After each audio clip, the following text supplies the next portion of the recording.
அனைவருக்கும் வணக்கம். ஸ்டார் அகாடமியுடைய 63வது வாராந்திர சிறப்புரை கூட்டம் தொடர்ந்து 63 வாரங்கள் சிறப்பான முறையிலும் வெற்றிகரமாகவும் நடைபெறுவதற்கு காரணக்கர்த்தாக்கள் நீங்க தான்.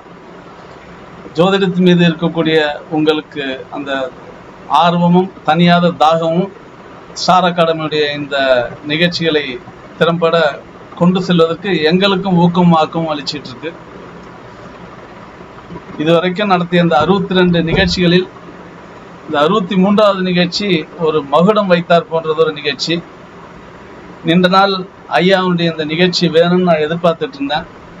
நம்ம காளியூர் நாராயணன் ஐயா தொழில்நுட்பம் வேறு சில விஷயங்களால் தாமதமாயிட்டே வந்துச்சு.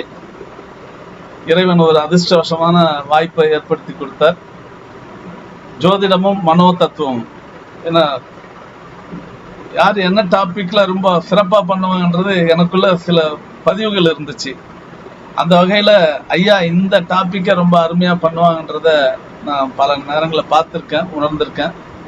ஸோ அந்த அடிப்படையில் கடந்த வாரம் ராமானுஜ பயிற்சி பள்ளியோட பட்டமளிப்பு விழா நடந்தபோது ஐயாவை சந்திக்கிற பாக்கியம் கிடைச்சிது. ஸோ பார்த்து ஏற்கனவே உங்ககிட்ட பேசியிருக்கேங்க, இதே டாபிக் நீங்கள் பேசணும்னு அப்படின்னு ரிமைண்ட் பண்ணி இந்த வாரத்துக்கு அவரை உறுதிப்படுத்திட்டோம். ஜோதிடமும் மனோ தத்துவங்கிற டாபிக். மனோதத்துவ ரீதியாக நிறைய விஷயங்கள் பள்ளிகள்லையும் சில நிறுவனங்களையும் ஐயா பயிற்சி கொடுத்துட்டு வராங்க. இயல்பாகவே ஜோதிடராகவும் இருக்காங்க. ஸோ இப்போ இந்த டாப்பிக்கை பேசுறதுக்கு மிக பொருத்தமானவர் ஐயாங்கிறதுனால இன்றைக்கு ஜோதிடம் மனோ தத்துவங்கிற தலைப்பில் நம்முடைய ஐயா திரு பண்டிட் காளியூர் நாராயண ஐயா அவங்க பேச வந்திருக்காங்க.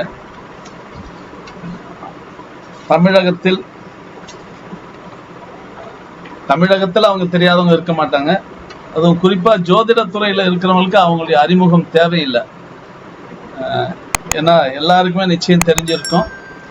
ஏராளமான மாநாடுகளில், ஏராளமான ஜோதிட கூட்டங்களில், ஆன்மீக விஷயங்கள்ல, மனோதத்துவ ரீதியான கூட்டங்கள்ல, இப்படி பல நிகழ்வுகள்ல அவங்க பங்கெடுத்துக்கிட்டு தொடர்ந்து சிறப்பு பண்ணிட்டு வராங்க. ஸோ இன்றைக்கு அவங்க ஸ்டார் அகாடமிக்கு சிறப்பு பேச்சாளராக கிடைச்சது நம்முடைய பாக்கியம். ஐயாவுடைய உரை 1 மணி நேரம், அதிகபட்சம் எவ்வளவு இயலுமோ அவ்வளோ நேரம் இருக்கும். அதற்கு பிறகு உரையின் மீதான சந்தேகங்களோ அல்லது ஏதாவது டிஸ்கஷன்ஸ் ஏதாவது இருந்தால் நீங்கள் கேட்கலாம். உங்கள் தனிப்பட்ட ஜாதகத்தை எடுத்துகிட்டு பலன் கேட்குற விஷயங்கள் கூடாது. Strictly not allowed. ஸோ ஏன்னா இது நம்ம புயல் அடிக்கிற இடத்துல விசிறி கேட்குற மாதிரி கதையாயிடக்கூடாது. ஒரு பெரிய ஞான பொக்கிஷம் நம்மகிட்ட விஷயங்களை பகிர்ந்துக்கும் போது அங்கே நாம் போய் நம்ம ஜாதகத்தை வச்சுட்டு என்னங்கிறது அது ஒரு அற்பமான சுயநலம் ஆயிரும். அதனால் இந்த வாய்ப்பை நாம் பயன்படுத்திக்குவோம். நம்முடைய ஜோதிட திறனையும் ஜோதிடத்தை அணுகுவதற்கு, நம்மகிட்ட பார்க்க வரங்களை அணுகுவதற்கு மிக முக்கியமான தேவை வெறும் ஜோதிடம் மட்டுமல்ல, மனோ தத்துவம் கூட. ஸோ இதை நடைமுறையில் பார்த்துக்கிட்டு இருக்கிறவங்க அல்ல கற்றுக்கிட்டு இருக்கிறவங்க எல்லாரும் உணர்ந்திருப்பீங்க. அந்த வகையில் இன்றைக்கு நமக்கு இது கிடைச்சிருக்கிறது ஒரு சிறப்பான கூட்டம். அன்பர்கள் இதை முடிஞ்ச அளவுக்கு இடையே யாரும் அன்மியூட் பண்ணாமல் ஒரு ஆக்கப்பூர்வமாக இதை பயன்படுத்திக்கோங்க. ஏன்னா இப்படி அபூர்வ மனிதர்கள் நமக்கு கிடைக்கிறது ரொம்ப ரேர். அதனால் இன்றைக்கு இந்த கூட்டத்தில் பங்கெடுத்தவங்க, இதை யூடியூப்பில் பார்க்குறவங்க எல்லாம் நிச்சயமாக பாக்கியவான்கள் தான். ஐயாவை பற்றி சபை நாகரிகத்துக்காக அறிமுகம் பண்ணுறேன். அறிமுகம் தேவையில்லைன்னாலும் காஞ்சிபுரம் பக்கத்தில் இருக்கக்கூடிய காளியூர் தான் அவங்களுடைய சொந்த ஊர். 1943 ஆகஸ்ட் மாதம் சென்னையில் பிறந்திருக்காங்க. தகப்பனார் காளியூர் சீனிவாசாச்சாரியார். அவங்க பரம்பரையில் அவங்க 6வது தலைமுறை ஜோதிடர் அவங்க தகப்பனார். ஸோ அப்படின்னா ஐயா 7வது தலைமுறை ஜோதிடர். அந்த காலத்திலே வால்டாக்ஸ் ரோட்டில் ஜோதிட அலுவலகம் வச்சு ஜோதிடத்தை பண்ணிட்டு இருந்தவங்க. அன்றைக்கு மாத்வாக்கள், இந்துக்கள், குஜராத்திகள், ராஜஸ்தானிகள், இப்படி ஏகப்பட்ட பேர் அங்கே ஜோதிடம் ஐயாவுடைய தகப்பனார்கிட்ட ஜோதிடம் பார்த்துருக்காங்க. பிரபலமான மைசூர் மகாராஜா, நடிகர்கள் திலீப் குமார், ஜோத்பூர் ராணி, பாபுராவ் பட்டேல், இப்படி பல பேர் அவங்க தகப்பனார்ட்ட ஜோதிடம் பார்த்தவங்க. அவங்க தாயார் ரங்கநாயகி அம்மாள், இங்கே சென்னைக்கு பக்கத்தில் திருநீர்மலை. ஸோ தாய் வழி தாத்தா கிட்டத்தட்ட அவருடைய 8 வயதிலிருந்து 100 ஆண்டுகள் வரையும் இறை சேவையை தவிர்த்து வேறொன்றும் அறியாதவர். ஸோ அப்படி ஒரு பாரம்பரியமான குடும்ப பெருமை மிக்க ஒரு குடும்பம், மிக செல்வந்தரான குடும்பம் கூட. ஸோ அதிலிருந்து ஐயா இன்றைக்கு வந்திருக்காங்க.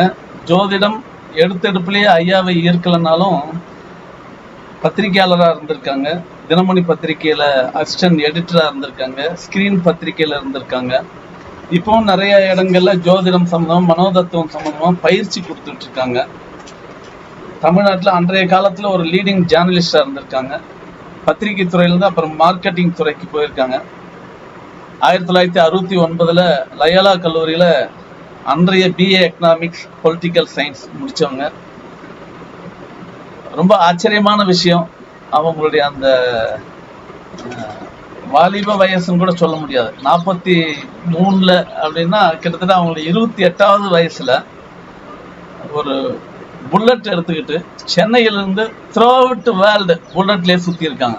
அதாவது முன்ன பின்ன காசு பணம் சேர்த்து வச்சுக்கிட்டு டூர் போகிறதெல்லாம் கிடையாது, கையில் எதுவுமே இல்லாமல் கிளம்பி போகிறது, இந்த ரஃபிட் பேசிஸ்ன்னு சொல்லுவாங்க. ஸோ அந்த பேசிஸில் உலகம் முழுக்க 22,000 கிலோமீட்டர்கள் அவங்க புல்லட்டில் பயணம் பண்ணியிருக்காங்க.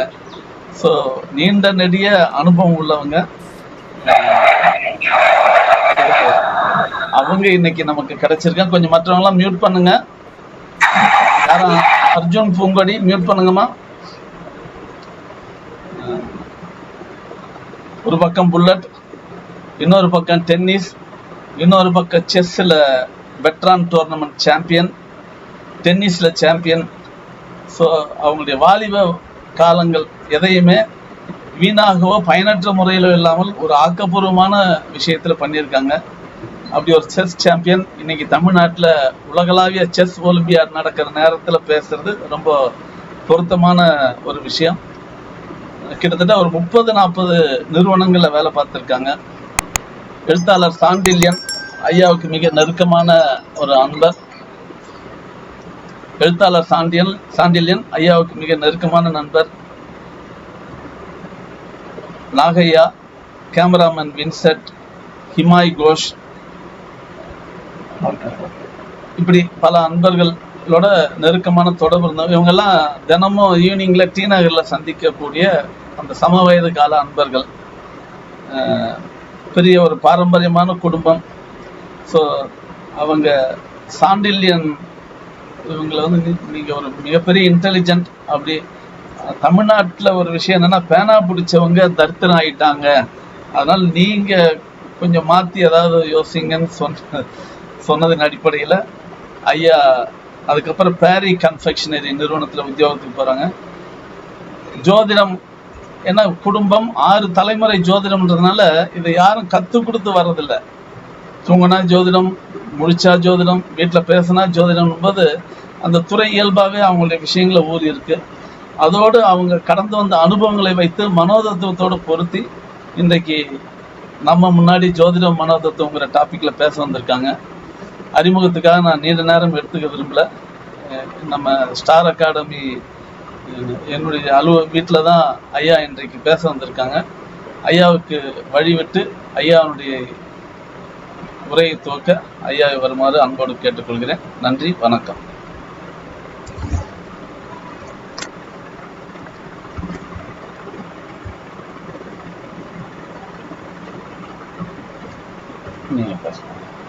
வணக்கம். இந்த ஸ்டார் அகாடமி 63வது ப்ரோக்ராம். இது வந்து ஐயா ஸ்ரீனிவாசன் எவ்வளோ அருமையாக பண்ணியிருக்காரு, எவ்வளோ வந்து நல்லா ஆர்கனைஸ் பண்ணியிருக்காரு, எவ்வளோ அவருக்கு இன்வால்மெண்ட்டு, இதெல்லாம் பார்த்து ரொம்ப மலைத்து போய் பிரமித்து போய் உட்காந்துருக்கேன். ஒரு 2 நிமிஷத்துக்கு முன்னால் தான் என்னுடைய பயோடேட்டா கேட்டார் சொன்னேன். ஏதோ இந்த கம்ப்யூட்டரில் போட்டால் அப்படியே திரும்பி வரணும், அந்த மாதிரி குழந்தை கட்டிட்டாரு. அவருடைய memory, grasping, interest, in-depth knowledge இதெல்லாம் வந்து ரொம்ப அட்மைரிங்காக இருக்கு. ரொம்ப நாள் முன்னால சந்திச்சிருக்கோம், சில உரையாடல்கள் பண்ணியிருக்கோம். அப்போ தெரிச்ச சில விஷயங்களை அவர் பிடிச்சி வச்சிருக்காரு. யாருமே வந்து வாழ்க்கையில் உலகம் மொத்தம் இந்த பிரபஞ்சம்னு சொல்றது எல்லா விதமான விஷயங்களும் நிறைஞ்சு கிடக்கிற ஒரு விஷயத்துல இந்த அண்டப்பறவை மாதிரி சில நல்ல விஷயங்கள், தேர்ந்தெடுக்க வேண்டிய விஷயங்கள், அதை பொக்கிஷமா பிடிச்சி வச்சுப்பாங்க. அதை சமயத்துல பிரயோகம் பண்ணுவாங்க. ஒரு வெற்றியாளனுக்கும் வெற்றியை பெறாதவனுக்கும் வித்தியாசம் இதுதான். வெற்றியாளன் வந்து தன்னுடைய வாழ்க்கையில கிடைக்கிற ஒவ்வொரு அனுபவத்தையும் ஒவ்வொரு சந்தர்ப்பத்தையும் மணியாக பயன்படுத்தி மிகப்பெரிய உயர்நிலையை எட்டி பெருவாழ்வு பண்றாங்க. அது இல்லாதவர்கள் இந்த காலோ கட்சத்தை தீமதாம்னு சொல்லுவாங்க. ஒரு நாளைக்கு 24 மணி நாள். அந்த 24 மணி நாளில நல்ல படிச்சவங்க, அதாவது படிப்பாளிகள், வித்வான்கள், வியாக்கரணம் தெரிஞ்சவங்க, சந்தஸ் தெரிஞ்சவங்க, வேதம் தெரிஞ்சவங்க, இவங்கெல்லாம் அந்த 24 மணி நேரத்தை காவியம் படிக்கிறது, நல்ல விசாரங்கள் சர்ச்சை பண்றது, நல்லவர்களை சந்திக்கிறது, நல்ல வாக்கியங்களை பேசுறது, இப்படி அந்த 24 மணி நாளைய கழிக்கிறாங்க. மூர்க்கேன தூ காலோ கச்சதி யூதேன கலகேனவா. அதாவது இந்த முட்டாள்கள், அறிவு வளர்ச்சி இல்லாதவர்கள், தவறான எண்ணங்கள் கொண்டவர்கள், செய்யக்கூடாதவனை செய்யக்கூடியவர்கள், இவர்களுக்கெல்லாம் மதி எப்படி வேலை செய்யணும்னா அதே 24 மணி நேரத்துல இந்த தியூத்தேனா அடுத்தவனை பத்தி கலகம் பண்றது. காலோ கட்சத்தி தியூத்தேன கலகேனவா. கலகம் பண்றதுன்னா உலகத்துல சாத்தி இல்லாமல் பண்றது. இப்படிதான் உலகம் பிரிச்சிருக்கு. ஒரு அருமையான ரோஜா தோட்டம். அந்த ரோஜா தோட்டத்துல 2 ஈ இனம் இருக்கும். ஒண்ணு வந்து வண்டு, இன்னொன்னு கொசு. அந்த அருமையான ரோஜா தோட்டத்துல 2 விஷயம் இருக்கும்.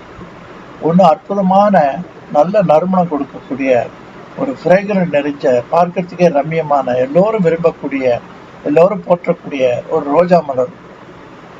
அந்த மலர் மலர்வதற்காக கீழே ஒரு நாற்றம் எடுத்த எரு இருக்கும்.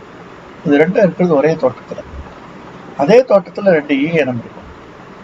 இந்த ஈ இனமான இந்த கொசுவானது ஒரு நாளும் அந்த எருவை விட்டு, அந்த நாற்றத்தை விட்டு, இந்த நல்ல நறுமணமுடைய ரோஜா பக்கம் வந்ததாக சரித்திரம் இல்லை. அதே மாதிரி இந்த வண்டு இனமானது அது இந்த ரோஜா மலர் மேலேயே சுத்திட்டு வரும். அந்த ரோஜாவையும் புண்படுத்தாது, பாதிக்காது. தன்னுடைய அந்த கூரிய அழகு மூலமா அந்த தேனை மட்டும் உறிஞ்சி விட்டு அப்படியே பறந்து கொண்டே இருந்து பறந்துட்டு இருக்கும். இப்படிதான் உத்தமருடைய காலமும் உத்தமர் அல்லாத காலமும் செல்றதுன்னு சாஸ்திரம். இந்த மாதிரி ஸ்ரீனிவாசன் ஐயா அவர்கள் எங்கே எதை யாரிடத்துல பிடிக்கணும், எதை பயன்படுத்தணும்னு தெரிஞ்ச ஒரு நல்ல சிறந்த அறிவாளி. அவரை பார்க்கும்போது நமக்கும் ஒரு உற்சாகம் இருக்குது, நாம் அந்த மாதிரி செய்யணும்னு தோணுது. இந்த அகாடமியில நீங்கள்லாம் பங்கு பெற்று இதை ரசித்து உங்களுக்கு வேண்டிய விளக்கங்களையும் தெரிஞ்சுட்டு உங்களையும் ஒரு அளவுக்கு விஷயங்கள் தெரிஞ்சவராக மாற்றிக்கொண்டு எனக்கும் தெரியாத விஷயங்களை உங்களுடைய கேள்விகள் மூலமாகவும் உங்களுடைய அபிப்பிராயங்கள் மூலமாக சொல்லக்கூடிய இந்த அருமையான தருணத்தை பயனுள்ள தருணமாக நாம் பயன்படுத்திக் கொள்ள வேண்டும். இந்த ஜோதிடமும் உளவியலும், அதாவது சைக்காலஜி. இல்லை, ஜோதிடம்ன்றது என்ன? ஜோதி இடம். ஜோதினா என்ன? வெளிச்சம். இடம்னா ஒரு பிளேஸ். வெளிச்சம் இருக்கும் இடத்தை காட்டி கொடுக்கும் ஒரு சாஸ்திரம் இந்த ஜோதிடம். அதுதான் அதனுடைய அடிப்படை. இது எப்படி வந்தது? மனிதன் பிறக்கிறான், பூமியில பிறக்கிறான். அவன் பூமியை சுற்றி பார்க்கறான். பூமியினுடைய உஷ்ணம், குளிர், எல்லா விதமான உணர்வுகளையும் உணர்றான். இதுல இருக்கக்கூடிய பஞ்சபூதங்கள்னால அவனுடைய வளர்ச்சி இருக்கு, அவனுடைய வாழ்க்கை இருக்கு, மலர்ச்சி இருக்கு, ஏற்றம் இருக்கு, இறக்கம் இருக்கு, எல்லாம் இருக்கு. அப்போது ரொம்ப சோதனை காலம், ரொம்ப கஷ்டங்கள், துக்கங்கள், வேதனைகள், தாங்க முடியாத துயரங்கள் இதெல்லாம் ஏற்படும் போது அவன் என்ன பண்றான்? மேல பார்க்கறான். மேல என்ன இருக்கு? அந்த மேல பார்க்கறது தான் நம்ம அறியாத, நமக்கு உள்ளுக்குள்ள உள்ளுணர்வுல இருக்கக்கூடிய இந்த செரிபல்லம்னு சொல்லக்கூடிய சிறுமூளையில இருக்கக்கூடிய ஒரு பகுதி நம்ம விசுப்பி விடுறது. விசுப்பி விட்டு உனக்கு தேவையான அந்த ஆறுதல், உனக்கு தேவையான அந்த விஷய அறிவு அதோ இருக்கிறது என்று காண்பிக்கும். அது இந்த பக்கம் காமிக்கல, அந்த பக்கம் காமிக்கல, கீழே காமிக்கல, ஆனா மேல காமிக்கல. ஸோ நம்மள அறியாத ஒரு உள்ளுணர்வு நம்முடைய படைப்பினுடைய தன்மையினால ஏற்படும். ஸோ அங்கே பார்க்கணும். இதை வந்து ஜோதிடம் எங்கேருந்து வந்தது, எப்படி வந்தது? இந்த ஆரியன் திராவிடன் அப்படின்னு சொல்லிட்டு 2 பகுதி இருக்கு. Aryan culture, Dravidian culture. இது தொன்று தொட்டு வந்த கல் தோன்றி மண் தோன்றா காலத்து முதல் இருக்கக்கூடிய ஒரு சிறப்பம்சம். அப்போ இந்த மொத்த உலகத்துல கடவுளுடைய அனுகிரகம் அப்பரம் கிருதயுகம் வேதாயாம் ஞானம் உச்சத்தே. ஐயா வாய்ஸ் வரல ஐயா. சார் மியூட் ஆயிட்டு இருக்கு சார். சொல்லுங்க சார். சொல்லுங்க. ஆடியோ கேக்குதா? கோல்டா இருக்கு. கேக்குதா? ஆடியோ கேக்குதா? கேக்குது ஐயா. சரி சார் ஒரு நிமிஷமா நீங்க பேசுனது கேட்கல சார். சரி பரவாயில்ல, கண்டினியூ பண்ணுவாங்க ஐயா. அது பின்னால போயிட்டு வரேன், ஒரு நிமிஷத்துக்கு பின்னால போயிட்டு வரட்டுமா? இப்போ கேக்குதா? ஹலோ, கேக்குது ஐயா. கேக்குது ஐயா. இப்போ ஆகாசத்தை மனுஷன் பார்க்கறோம். இந்த ஜோதிடம் எங்கேருந்து வந்தது? இது இந்த உலகம்னு சொல்லக்கூடிய, பிரபஞ்சம்னு சொல்லக்கூடிய, பூமின்னு சொல்லக்கூடிய இந்த பகுதியில பகவான், அதாவது இயற்கை, இந்த பிளாக் ஹோல் தியரி, அதில் ஏற்பட்ட ஒரு சக்தியானது தபப்பரம் கிருதயுகம் திரேதாயாம் ஞானம் உச்சதே துவாபரே யஜ்ஞமிகு பக்திரேவ கலியுகே அப்படின்னு சாஸ்திரம் சொல்லு. என்ன அர்த்தம்னா, கடவுள் நம்ம அறியாத ஒரு இடத்துல இருக்கான், எட்டாத உயரத்துல இருக்கான், ஆதியும் அந்தமும் அற்றவர். அப்படிப்பட்ட உயர்நிலையில இருக்கக்கூடியவன், நம்ம படைப்புக்கெல்லாம் காரணமாக நம்பக்கூடியவன். அவன் ஆட்டி படைக்கிறான். அவன் ஆட்டி படிக்கும் போது பகவானுடைய திருவிளையாடல், அந்த திருவிளையாடல்ல ஒரு திருவிளையாடல். பகவான் என்ன நினைக்கிறார், இந்த பிரபஞ்சம் சொல்லக்கூடிய, இந்த பூமின்னு சொல்லக்கூடிய பகுதியில நம்முடைய ஒரு ஆளுமையை செலுத்தி பார்ப்போம், நம்முடைய அந்த அங்கத்தினுடைய ஒரு சிறப்புகளாக்கியும் செலுத்தி பார்ப்போம் அப்படின்னு சொல்லிட்டு பாதாதி சிரஸ்பரியந்தம் சொல்லி பகவானுடைய திருமணியில் இருக்கக்கூடிய அந்த ஜீன்ஸ் ஜெனட்டிக்ஸ் சொல்லக்கூடிய அந்த ஜெனசிசம் சார்ந்த பகுதிகளை, அதாவது பகவானுடைய வித்துகளை பூலோகத்துல தெரிக்கிறார். பிரதோஷத்தினுடைய அடிப்படை கூட அதுலதான் வரும். அந்த மாதிரி தெளிக்கக்கூடிய பகுதியில கிருத்தயுகம், அதாவது கிருத்தம்னா பண்றது, முதல்ல பகவான் பண்ணது கிருத்தயுகம். அந்த கிருத்தயுகத்துல பகவானுடைய டைரக்ட் பொட்டன்சியில ஏற்பட்ட பிரஜைகள், அவங்களுக்கு எக்ஸ்ட்ராடினரி பொட்டன்சி இருந்தது, நாலேஜ் இருந்தது, பிரில்லியன்ஸ் இருந்தது, அபரிமிதமான ஆயுள் தன்மை இருந்தது, 1000 ஆண்டுகள் வாழ்ந்தார்கள். அவர்களுக்கு பகவானுடைய அருமை தெரியும். அதனால இந்த பூலோகத்துல இச்சை ஏற்படலை. ஆனாலும் பகவானுக்கும் ஒரு குறை சொல்லப்பட்டிருக்கு. என்ன சொல்லப்பட்டிருக்குன்னா, அவருடைய திருமணியில இந்த நாபின்னு சொல்லுவாங்க, தொப்புள், அந்த நாபியிலிருந்து சிரஸ் பறித்தம் இருக்கிற பகுதிக்கு சுத்தாங்கம்னு பேர், நாபிலிருந்து கீழே இருக்கிற பகுதிக்கு அசுத்தாங்கம்னு பேர். அந்த சுத்தாங்கம்னு சொல்லக்கூடிய மேற்பகுதியில பகவானுடைய திருமணியிலிருந்து ஏற்பட்ட அந்த ஜீன்ஸ் ஆனது ரொம்ப சுப்பீரியர் ஜீன்ஸ். அது பகவானுடைய அருமையை தெரிஞ்சு 1000 வருஷங்கள் பகவானுடைய நாமாவையே பாடி மறுபடியும் அவருடைய திருவடி செஞ்சுட்டாங்க. ஆனா அதுல இன்ஃபீரியர் ஜீன்ஸ் சொல்லக்கூடிய, நம்ம பார்க்கச்சா அதெல்லாம் ரொம்ப சுப்பீரியர், ஆனா பகவானுடைய இன்ஃபீரியர் ஜீன்ஸ்ன்றது நாபிக்கு கீழே. அந்த கீழே இருக்கக்கூடிய அந்த ஜீன்ஸ் அடுத்த ஜெனரேஷனை கிரியேட் பண்ணுது. திரேதாயுகம் அதுல ஸ்லைட்லி இன்ஜெனரேட்டிவ், கொஞ்சம் குறைஞ்சி போச்சு. இப்படி படிப்படியா குறைஞ்சி இன்னைக்கு கலியுகம்னு வந்திருக்கு. இந்த கலியுகத்துல பிறந்திருக்கிற ஜென்மாக்களுக்கு 4வது ஜெனரேஷன். இவர்களுக்கு எப்பவுமே ஒரு கவலை என்ன இருக்குன்னா, நாளைய பற்றி கவலை. அந்த நாளைய பற்றி கவலை இல்லாத மனிதன் யாரும் இல்லை. நாளைய பற்றி கவலையுடையவர்கள் மனிதர்கள். கவலை இல்லாதவர்கள் சிலர் இருக்காங்க, பெரிய மகான்கள். பெரிய ஞானிகள், மகா பெரிய தபஸ்விகள், இவர்களுக்கெல்லாம் நாளையை பற்றி கவலையே கிடையாது. அந்த நொடி பொழுதுல அழகா பகவானுடைய நாமாவை சொல்லி அற்புதமா வாழக்கூடியவர்கள். பீட்டர் பேன்னு சொல்லுவோம், மூளை வளர்ச்சி இல்லாதவர்கள், அவர்களுக்கு நாளையை பற்றி தெரியாது. டிப்ரெஷன் பேஷண்ட்னு சொல்லுவோம், இந்த மென்டல் பேஷண்ட், அவங்களுக்கு நாளையை பற்றி தெரியாது, கவலை இல்லை. பச்சிளம் குழந்தை, அதுக்கு நாளையை பற்றி கவலை இல்லை. அப்போ பால் கடிச்சா போறோம், அது அழகா தூங்கிடும். சாதாரண மனிதன், உங்களை போன்றவன் என்னை போன்றவன், நாளை பற்றி விசாரம். ஸோ அந்த நாளையை பற்றி விசாரம் உடையவர்களுக்கெல்லாம் இந்த ஜோதிடத்தை விட்டா வேற வழி இல்லை. இது ஃபியூச்சராலஜி சப்ஜெக்ட்ல ஒரு சப்ஜெக்ட். அப்படிப்பட்ட நிலையில நாளையை பற்றி முன்கூட்டியே தெரிவிக்கக்கூடியவர் அந்த தெய்வஜன்னு சொல்லக்கூடிய தெய்வத்தினுடைய ஆக்கைக்கு உட்பட்டவர்.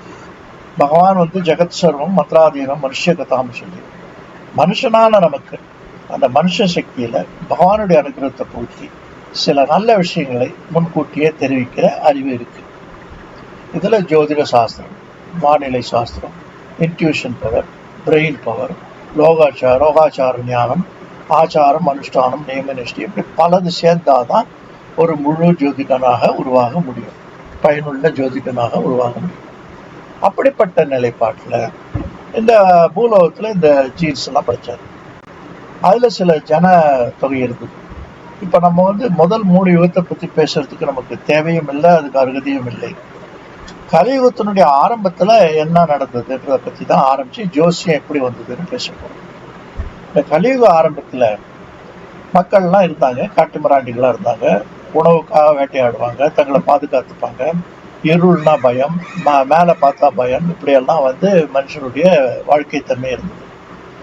அவர்கள் கிடைச்ச உணவை சாப்பிட்டு அப்படி வாழ்ந்துட்டு இருந்தாங்க. அப்படி வாழும்போது ஒரு சில பேர் அவர்கள் ஒரு குரூப்பாக இருப்பாங்க. அந்த குரூப்பாக இருந்துட்டு அவங்க என்ன பண்ணுவாங்க, தங்களுக்குள்ள கொஞ்சம் அறிவாளி யாருன்னு பார்த்து அவனை தேர்ந்தெடுப்பாங்க. இவங்களுக்கெல்லாம் நோமேட்ஸ்னு பேர், அதாவது நாடோடிகள்னு பேர். நாடோடிகள்னு சொல்லக்கூடிய அந்த நோமாடிக் குரூப்ல இருக்கக்கூடியவருக்கு ஒரு ஆளை தேர்ந்தெடுத்து அவர் நோமாடிக் ஹெட்னு சொல்லி இந்த நாடோடிகள் தலைவன்னு சொல்லுவாங்க. அந்த தலைவனுக்கு என்ன பேர் கொடுத்தாங்க தெரியுமா? சூத்செயர். அவனுக்கு சூத்செயர்னா ஜோதிடம் சொல்றவர். அவர் ஜோதிடம் சொல்லுவார். எதை பார்த்து சொல்லுவாரு? ஆரம்பத்துல சொன்னேன் இல்லையா, மனிதன் ஒரு கஷ்டம்னு சொன்னா மேல பார்க்கறான், பிறந்த குழந்தைக்கு பசின்னு சொன்னா அழகு, தாயாருடைய முகத்தெரியுதான்னு பார்க்குறது, தாயாருடைய முகத்துக்கு ஏங்குறது, பிறந்த கண்ணுக்குட்டி கூட தனக்கு உயிருக்கான ஆதாரம் எங்கன்னு தெரிஞ்சு பிறந்த உடனே தாயினுடைய மடியை தேடி போகுது.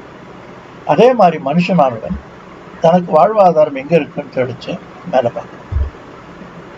அந்த சூத்செயருக்கு இன்னொரு பேர் உண்டு. அது என்ன பேருன்னா the man who looked into the sky ன்னு சொல்லுவாங்க. The man who looked into the stars ன்னு சொல்லுவாங்க. அந்த ஸ்டார்ஸையும் ஸ்கையையும் பார்த்து அவர் ப்ரெடிக்ஷன் கொடுக்க ஆரம்பிச்சார்.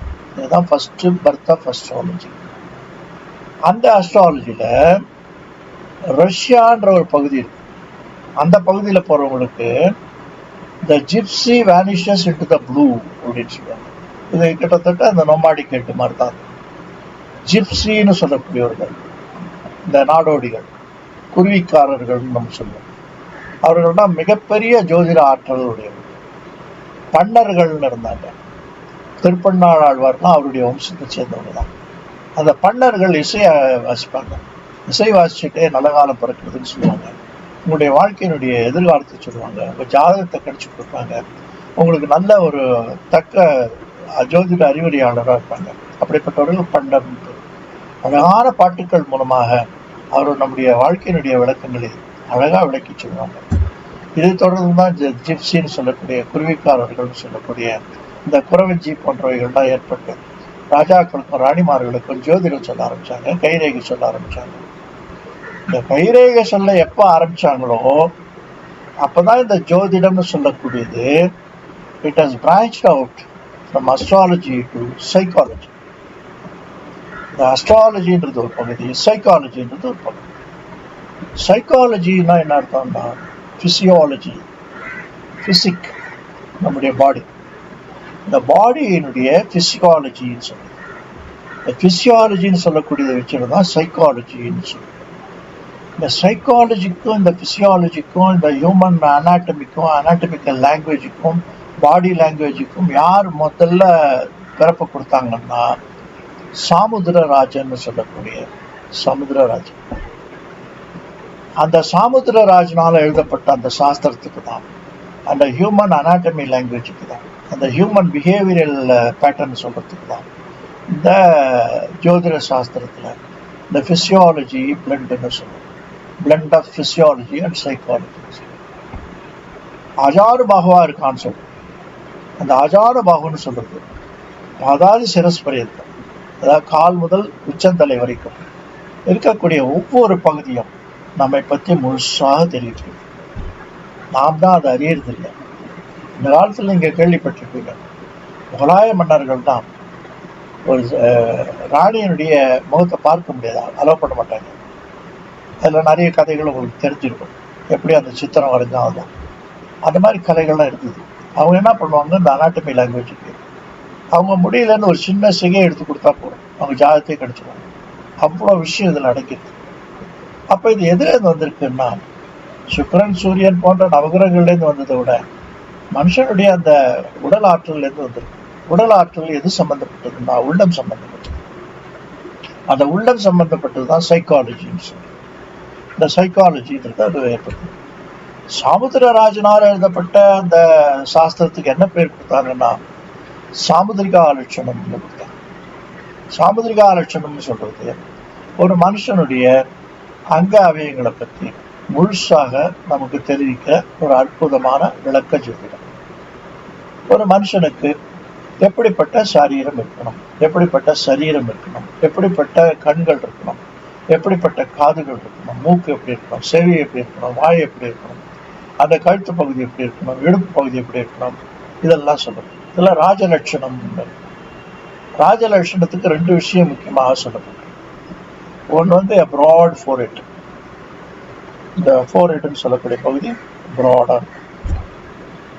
அதுக்கப்புறம் இந்த கைகள் ஆர்ம்ஸ், அது இந்த புஜத்தினுடைய கடைசி எண்டு கால் முட்டியினுடைய கீழே வந்தா அது ராஜச லட்சணம் சொல்றாங்க. ராஜாவா இருப்பான். அகன்ற மார்புடையவன், நிமிர்ந்த பார்வையுடையவன், அழகான திராணியானவன், புஜபலசாலி, இப்படியெல்லாம் ராமனை வர்ணிக்கிறான். அப்ப அது ரொம்ப நேர்த்தியான விஷயம் சொல்றேன். குனிந்த பார்வையுடையவன், பதுசான குரலுடையவன், மென்மையான தோற்றமுடையவன், நல்ல அதிரூபமான சுந்தரி, இப்படிப்பட்டவர்களாம் சீதாலட்சுமி சொல்லும். இது பெண்களுக்குரிய சாமுதிரிகா லட்சணம், அது ஆணுக்குரிய சாமுதிரிகா லட்சணம். ஸோ இந்த சாமுதிரிகா லட்சணம்ன்றது தான் மனுஷனுடைய உள்ளத்தையும் சொல்லும், அவருடைய உயிரையும் சொல்லும், அவருடைய வாழ்க்கையை சொல்லும், அவருடைய ஆயுள் பாவத்தையும் சொல்லும், அவருடைய அதிர்ஷ்ட பாவத்தையும் சொல்லும், அவருடைய குடுப்பனையும் சொல்லும், அவருடைய சுகிருதத்தையும் சொல்லும், வாழ்நாளில் பாக்கி இருக்கக்கூடிய நாளில் எப்படிப்பட்ட வாழ்க்கையுடைய பயணங்கள் இருக்கும்னு சொல்லும், எந்த இடத்துல எந்த மாதிரி நிகழ்வுகள் நிகழும் சொல்றதுக்கும் இந்த சைக்காலஜிக்கல்னு சொல்லக்கூடிய சைக்காலஜியுடைய பேஸான இந்த பிசியாலஜிலேருந்து தான் அது எவால்வ் ஆச்சு. அதுலேருந்து தான் அந்த சாஸ்திரம் கிடைக்கப்பட்டது. நம்ம ஒரு ஜோதிடம் சொல்கிறோம், ஒரு வைத்தியம் பார்க்குறாரு. இந்த வைத்தியம் பார்க்குற டாக்டருக்கு என்ன தேவைன்னா, ஜோதிடருக்கு எப்படி பஞ்சாங்கம் தேவையோ அவருக்கு நல்ல ஷார்ப் நைஃப் தேவை. இந்த மருத்துவர் சரியா மருத்துவம் பார்க்க தெரியலன்னா பேஷண்ட்டுக்கு இந்த கத்தியினால ஆபத்து. அதே கத்தி அந்த பேஷண்ட்டுக்கு கொடுக்கும். அதே மாதிரி ஒரு உத்தம ஜோதிடர் நல்ல வாக்கு சொல்லி கேப்பருடைய உளவியலை பற்றி புரிஞ்சுட்டு அவருடைய சைக்காலஜியை தெரிஞ்சுட்டு அவருக்கு ஏற்ற விஷயங்களை ஒரு சில நொடி பொழுதுகளை நம்ம மனசில் வாங்கிட்டு அவருக்கு இந்த ஜாதகத்தையும் ஒப்புக்கு கையில் வச்சுட்டு அவருக்கு எப்படிப்பட்ட வார்த்தைகள் சொன்னால், எப்படிப்பட்ட நம்பிக்கைகள் ஊட்டினால், எப்படிப்பட்ட எதிர்கால சிந்தனைகளை கொடுத்தா அவர் பாக்கி இருக்கக்கூடிய நாளில் ஒரு சிறந்த மனிதராய் விளங்குவார் அப்படிங்கிறதுக்கு இந்த psychological knowledge, human study absolutely important, most essential. இன்னும் ரொம்ப உங்களுக்கு தெரிகிற மாதிரி சொல்லணும்னா, இன்னும் ஆழமாக சொல்லணும்னா, ஜோசியமே தெரிய வேண்டாம், சைக்காலஜி தெரிஞ்சப்போ ஆஃப்டர் ஆல் ஜோசியர்கிட்ட ஏன் வராங்க? இவரெல்லாம் புட்டு புட்டு வச்சுருவாருன்னா வராங்க கிடையாது. அப்படின்னு யாரும் பிறக்கல. அப்படி யாருன்னா பிறந்திருந்தா அவர் உங்களுக்கு ஜோசியம் சொல்லிட்டு இருக்க மாட்டார், இந்த உலகத்தையே ஆண்டுட்டு இருப்பார். இதெல்லாம் முடியாது. நம்ம யூகம் ஓரளவுக்கு யூகிக்கலாம், ஓரளவுக்கு சொல்லலாம். அப்படியெல்லாம் புட்டு புட்டு வச்சுருந்தா இருந்தா இந்த ஜோதிடத்தில் நாளைக்கு என்ன நடக்க போகுதுன்னு எல்லாராலையும் சொல்லிட முடியாது. ஒரு பிரபல ஜோதிடர் இருந்தார் பெங்களூரில். அவருடைய பத்திரிகையில் எல்லா பாசிபிள் காம்பினேஷனும் எழுதிடுவார். மிகப்பெரிய ஜோதிடர், மிகப்பெரிய சாதனைகள்லாம் பண்ணியிருக்காரு, அதிலெல்லாம் குறை கிடையாது. ஆனால் அவர் அந்த காலத்தில் வந்து ஜனங்களை கிரகிக்கணுன்றதுக்காக செஞ்ச ஒரு காரியம் என்னன்னா, அவருடைய பத்திரிகையில் நிறைய எழுதுவார். இது நடக்கும், அது நடக்கும், அது நடக்கும், சின்ன சின்ன லைனில் 8 பாயிண்ட்ஸ்னு சொல்லுவாங்க ஜேர்னலிஸ்ட் தான். இந்த 8 பாயிண்ட்ஸில் போட்டு பிரிண்ட் பண்ணிவிடுவார். முக்கால்வாசி பேர் அதை படிக்க மாட்டாங்க. அதுக்கப்புறம் என்ன பண்ணுவார், அது நடந்துருதுன்னா அதை ஹைலைட் பண்ணி 12 பாயிண்ட்ஸில் 14 பாயிண்ட்ஸில் போடுவார். அது பிரமாதமாக பிக்கப் ஆகிடும். அன்றைக்கே சொன்னார் இதில். இது வந்து ஒரு sort of psychology, human psychology, அவனை நம்ப வைக்கிறது. இது ஒரு சார்ட் ஆஃப் கிமிக்காக இருந்தாலும் சில சமயங்களில், ரொம்ப ரேரான சமயங்களில் தேவைப்படுறது.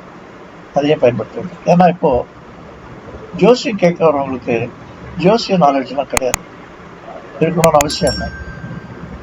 அவர் அப்படி தரவா நம்மளோட தெரிஞ்சவர், நம்ம அளவுக்கு தெரிஞ்சவர்னா நம்மக்கிட்ட நான் அவரே பார்த்துக்கலாம். நம்மளோட குறைவாக தெரிஞ்சது அதில் தெரியல, நான் வந்து கேட்க முடியாது. ஸோ அப்புறம் அவருக்கு வேண்டியது வந்து ஜோதிடத்தை பற்றி விளக்கங்கள், ஜோதிட நிபுணத்துவத்தை பற்றி வெளிப்படுத்துறது, நீங்கள் எவ்வளோ பெரிய ஜோதிடர்னு காண்பிக்கிறது, இதெல்லாம் தேவையே கிடையாது. அவருக்கு வேண்டியது அவருடைய கவலையை போக்கி நல்ல சந்தோஷ மனிதனாக மாற்றி, அது ஜாதக ரீதியாக சில விஷயங்களை நம்மளால் கண்டுபிடிக்க முடியும். வந்திருக்கிறவருடைய ஜாதகம் டைமண்டா வெறுங்கல்லா, யானையா எருமையா, ராஜாவா பிரஜையா, இதை கண்டுபிடிக்க முடியும். அதியோக ஜாதகம், மிதயோக ஜாதகம், அவயோக ஜாதகம் 3 பிரிவாக பிரிச்சு விடுவாங்க. அது பேசிக். அது எல்லா ஜாதகத்துக்கும் 100% கரெக்டாக வந்துடும்.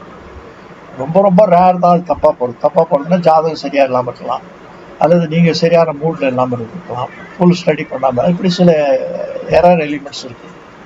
ஆனால் ஒட்டு மொத்தத்தில் இது கண்டுபிடிச்சிட முடியும். ஃபண்டமெண்டல் கான்ஸ்டியூஷன் ஆஃப் அஸ்ட்ராலஜின்னு ஒன்று. அது என்ன சொல்கிறதுன்னா, ஜாதகானுசாரணி திசா, தசானுசாரணி புக்தி, புக்தினுசாரணி கோச்சாரா இத்தீனு பேர்.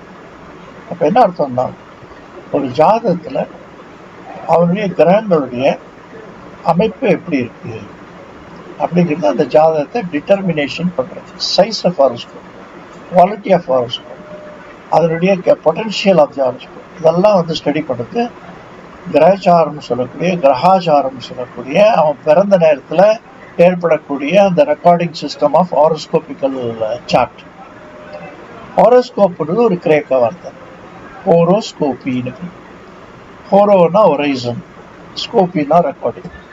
இந்த ஒரைசனல் ஆப்ஜெக்ட்ஸ், வானிலையில் இருக்கக்கூடிய, அந்த வானத்தில் இருக்கக்கூடிய அந்த கிரகங்களுடைய சுழற்சி, அதனுடைய தன்மை, அதனுடைய இருக்கும் இடம், நகரும் இடம், அதனுடைய ஒளிவிடும் இடம், அதனுடைய உச்ச நிலை, நீச்ச நிலை, இதெல்லாம் வந்து அளந்து ஒரு கிவன் பர்த் ஆஃப் பிளேஸில், ஒரு கிவன் பாயிண்ட் ஆஃப் பர்த்துக்கு, ஒரு பர்டிகுலர் பர்சனுக்கு அந்த ஸ்பிளிட் செகண்ட் அக்யூரஸியில் வானத்தில் இந்த கேலக்சியல் ஆப்ஜெக்ட்ஸ்னு சொல்லக்கூடிய கிரகங்களுடைய சுழற்சியானது, அதனுடைய கோணங்களுடைய அளவைன்னு சொல்கிறது, அந்த ஆங்குலர் டிகிரிஸ்ன்னு சொல்கிறது, இந்த பீஸ் ஆஃப் பேப்பரில் 12 கட்டங்கள் போட்டு, 12 ஜோடியாக்ஸ் போட்டு 9 கிரகங்களை நிரப்புற சிஸ்டத்துக்கு ஹாரோஸ்கோப் கொடுக்குது.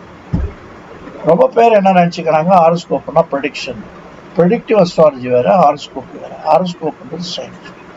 ரொம்ப பேர் ரொம்ப காலமாக கேட்குற ஒரு கேள்வி என்னன்னா, ஜோதிடம் விஞ்ஞானமா, ஜோதிடம் சயின்ஸா, ஜோதிடம் வந்து ஆர்ட்டா, இப்படி கேட்குறாங்க. இதுக்கு விளக்கம் சொல்கிறதுக்கு ஒரு சரியான தருணம். Astrology is a blend of both. அது என்ன பிளண்ட் ஆஃப் போத்னா, இரண்டினுடைய கலவை. ஹாரோஸ்கோப் ஒன்று இருக்கு, ப்ரெடிக்ஷன் ஒன்று, இது ரெண்டும் சேர்ந்து. இந்த ஹாரோஸ்கோப்னு சொல்றது பியூர் சயின்ஸ், அது யாரும் மாற்ற முடியாது. இந்த ஹாரோஸ்கோப்புக்கு ரா மெட்டீரியல்னு சொல்லக்கூடிய, கச்சா பொருள்னு சொல்லக்கூடிய, மூலப்பொருள்னு சொல்லக்கூடியது என்னன்னா மேத்தமேட்டிக்ஸ் அண்ட் கால்குலேஷன். இது ரெண்டு இருந்தால் போதும். இந்த மேத்தமேட்டிக்ஸு அப்புறம் அஸ்ட்ரானமி, இந்த ரெண்டு தான் அதுக்கு ரா மெட்டீரியல். அஸ்ட்ரானமிக்கல் ஜோடியாக் பொசிஷனை கால்குலேட் பண்ணி அது ஒரு பீஸ் ஆஃப் பேப்பரில் ரெக்கார்ட் பண்ணுறது தான் ஹாரோஸ்கோப்.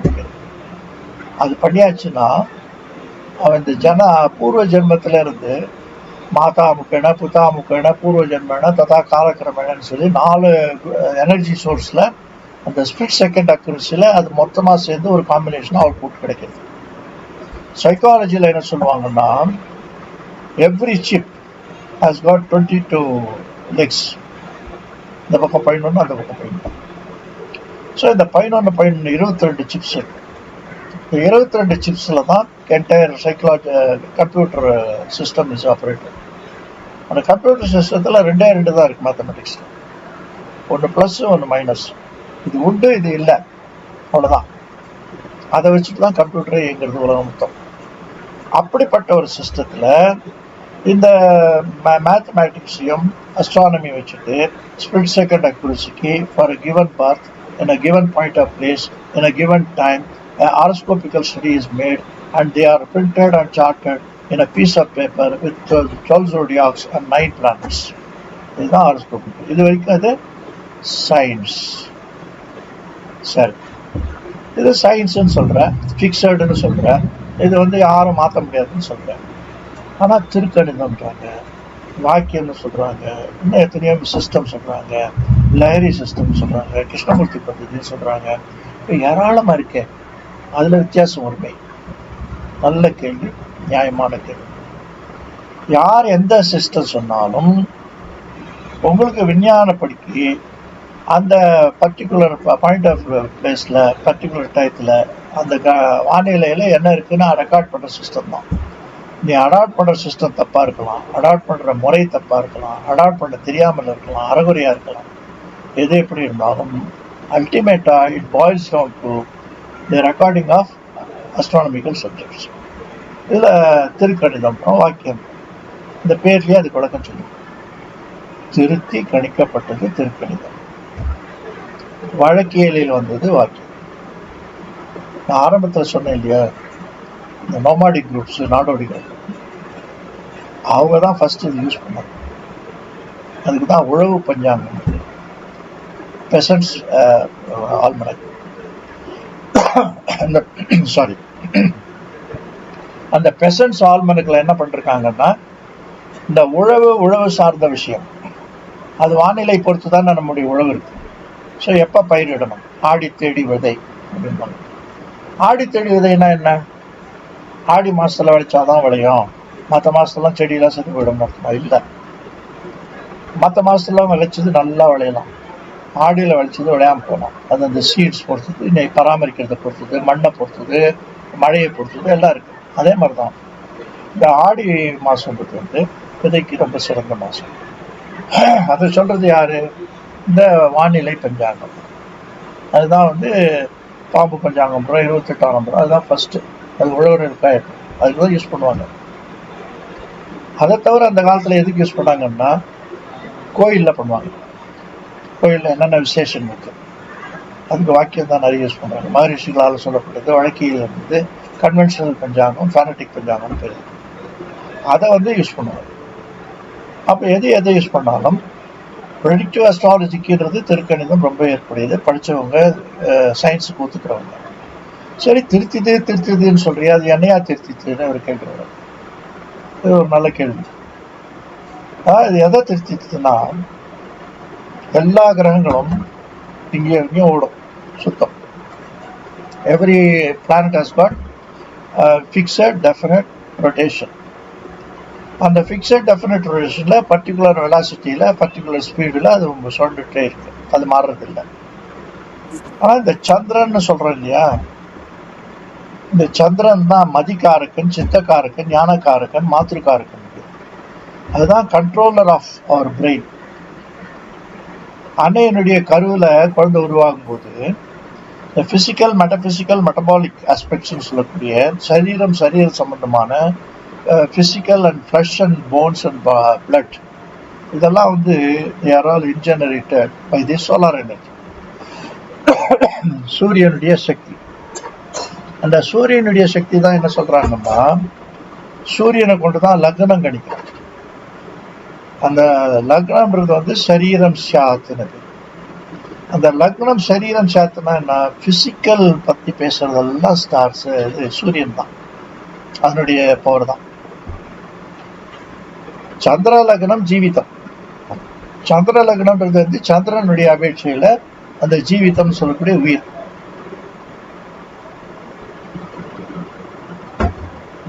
அந்த உயிர் சக்தின்னு சொல்றது இந்த சந்திர பகவானால உடம்புக்குள்ள ஏற்படுறது. குழந்தைக்கு அம்மாவுடைய தாய் வயிற்றுல குழந்தை உருவாது.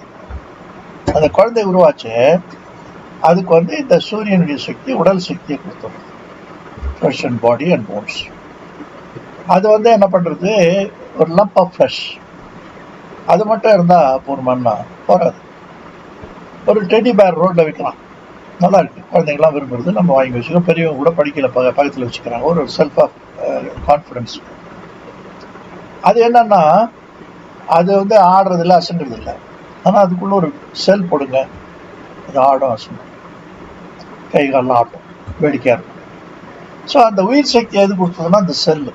அந்த செல்லு தான் லூனார் பிரெயின் பவர். அதை ஆட ஆரம்பிச்சது. இப்போ லம்ப் ஆஃப் ஃப்ளஷ் இருக்கு, அதுக்கு ஆட்ட சக்தி ஊட்ட சக்தி தான் இருக்கு. Is it enough? அப்படிதான் எல்லாரும் இருக்குமா? இல்லையே. ஒருத்தர் வேகமாக ஆடுறாங்க, ஒருத்தர் ஸ்லோவாக ஆடுறாங்க, ஒருத்தர் தைரியமாக இருக்காங்க, சில பேர் கோழையாக இருக்காங்க, சில பேர் புத்திசாலியாக இருக்காங்க, சில பேர் சாதாரணமாக இருக்காங்க, சில பேர் பெரிய ஆர்டிஸ்டாக இருக்காங்க, சில பேர் ஆர்ட்னா என்னன்னு தெரியாமல் இருக்காங்க. இப்படி பலவிதமான இன்பில்ட் கேரக்டர்ஸ்.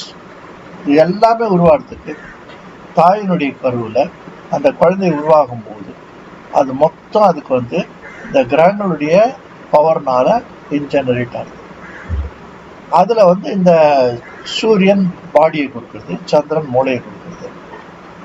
அதுக்கு தான் லூனார்னு பேர், லூனட்டிக்னு பேர். அந்த லூனாருடைய மூமெண்ட்டை வந்து ஜிக்ஸாக், அது ஒரு பாதையில் சீராக போகாது. அதுலேருந்து வந்து தான் லூனட்டிக்னு சொல்கிறோம், சைக்காட்டிக் சொல்கிறோம், டிப்ரெஷன் இதெல்லாம் ஏற்படுறதுக்கு காரணமாக இருந்தால் அந்த லூனார்னு சொல்லக்கூடிய விஷயம் வந்து நமக்கு வந்து அந்த கிரகத்தினுடைய தன்மையை மாற்றி மாற்றி கொடுக்குது. அந்த அசைவு ஏன் அப்படி மாறுறதுன்னா, சூரியனுக்கு ஹையஸ்ட் கிராவிடேஷனல் ஃபோர்ஸ், பூமிக்கு அதுக்கு அடுத்தபடி இருக்கு, சந்திரனுக்கு அது 3வது தரத்தில் இருக்கு. ஸோ சந்திரனுடைய கிராவிடேஷனல் ஃபோர்ஸ் வந்து பூமியினுடைய கிராவிடேஷனல் ஃபோர்ஸோட கம்மி, சூரியனுடைய கிராவிடேஷன்ல ரொம்ப ரொம்ப கம்மி. அப்போ அந்த சந்திரன் என்ன, ஐயா மியூட் ஆயிடுச்சு சார்.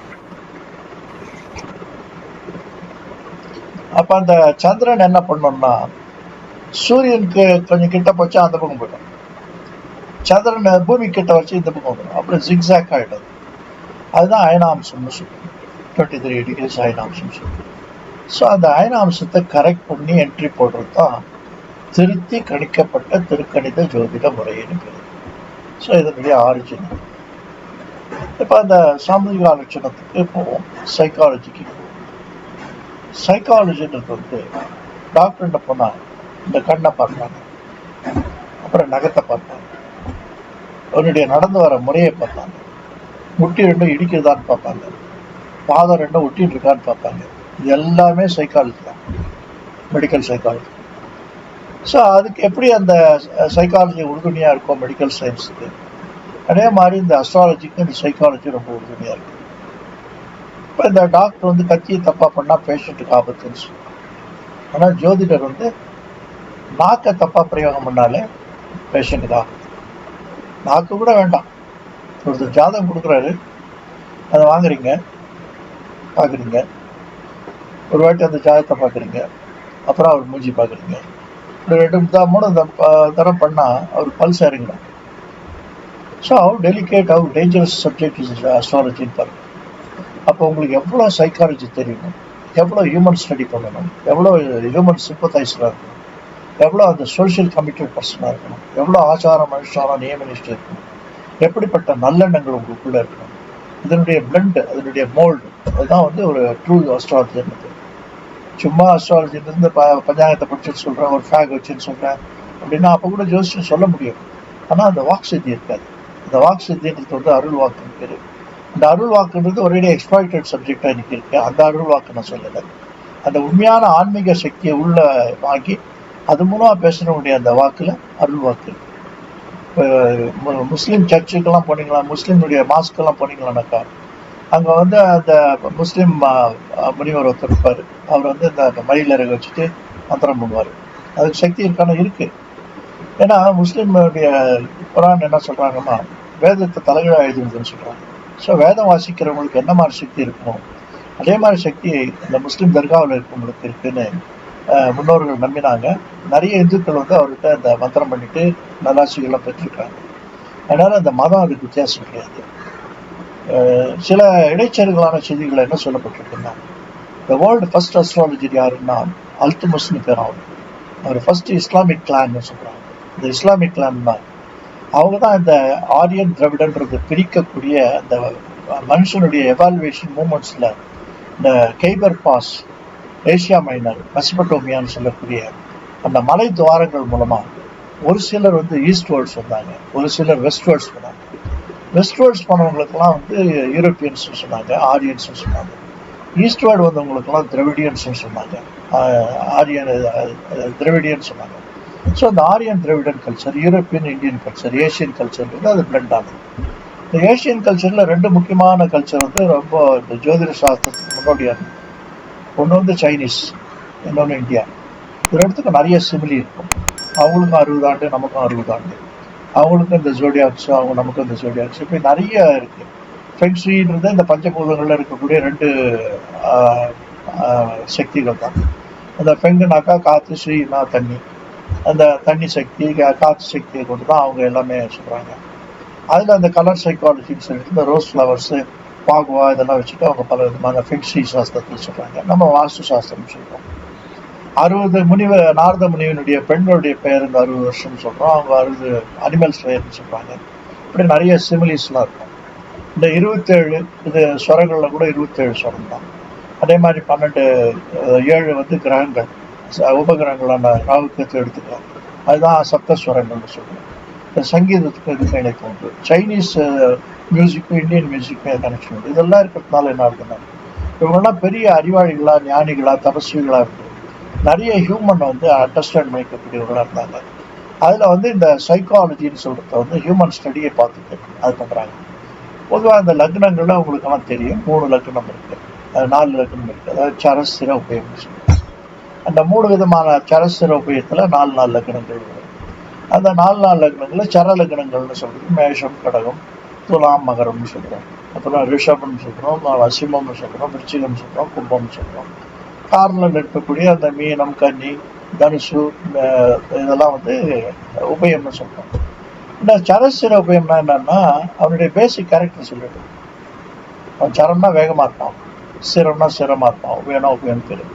இதில் இந்த மாதாவுடைய ஜீன்ஸ் உடம்புல கர்ப்பத்தில் தைக்கும்போது அந்த டெடி பேருக்கு வந்து சந்திரன் வந்து எப்படி உயிர் சக்தி கொடுக்குறதோ அதே மாதிரி அவனுடைய இயல்பு சக்தின்னு சொல்லக்கூடிய அவனுடைய வீரியம், பராக்கிரமம், சுறுசுறுப்பு இதெல்லாம் கொடுக்குறது, அவனுடைய கோழைத்தன்மையை கொடுக்குறதுக்கு இந்த மார்ஷல்னு சொல்லக்கூடிய அதனுடைய சக்தி தான் இந்த நம்முடைய குரோமோசோம்ஸ்ன்னு சொல்லக்கூடிய பகுதியை ரொம்ப தூரத்துக்கு பாதிக்கிறது.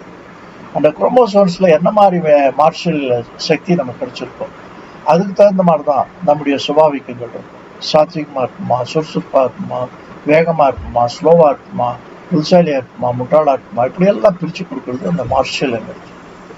சில பேர் பிஸ்னஸ் விசார்டாக இருப்பாங்க, பிஸ்னஸ் டைக்கூனாக இருப்பாங்க, பிஸ்னஸ் எக்ஸ்பர்ட்ஸாக இருப்பாங்க. அவங்களாம் வந்து பெருவிலேயே ஒரு பெரிய பிஸ்னஸ் பண்ணக்கூடிய திறமைசாலிகளாக இருப்பாங்க. அவங்களுக்குலாம் இந்த மெர்க்குரியினுடைய பவர் தேவைப்படும்.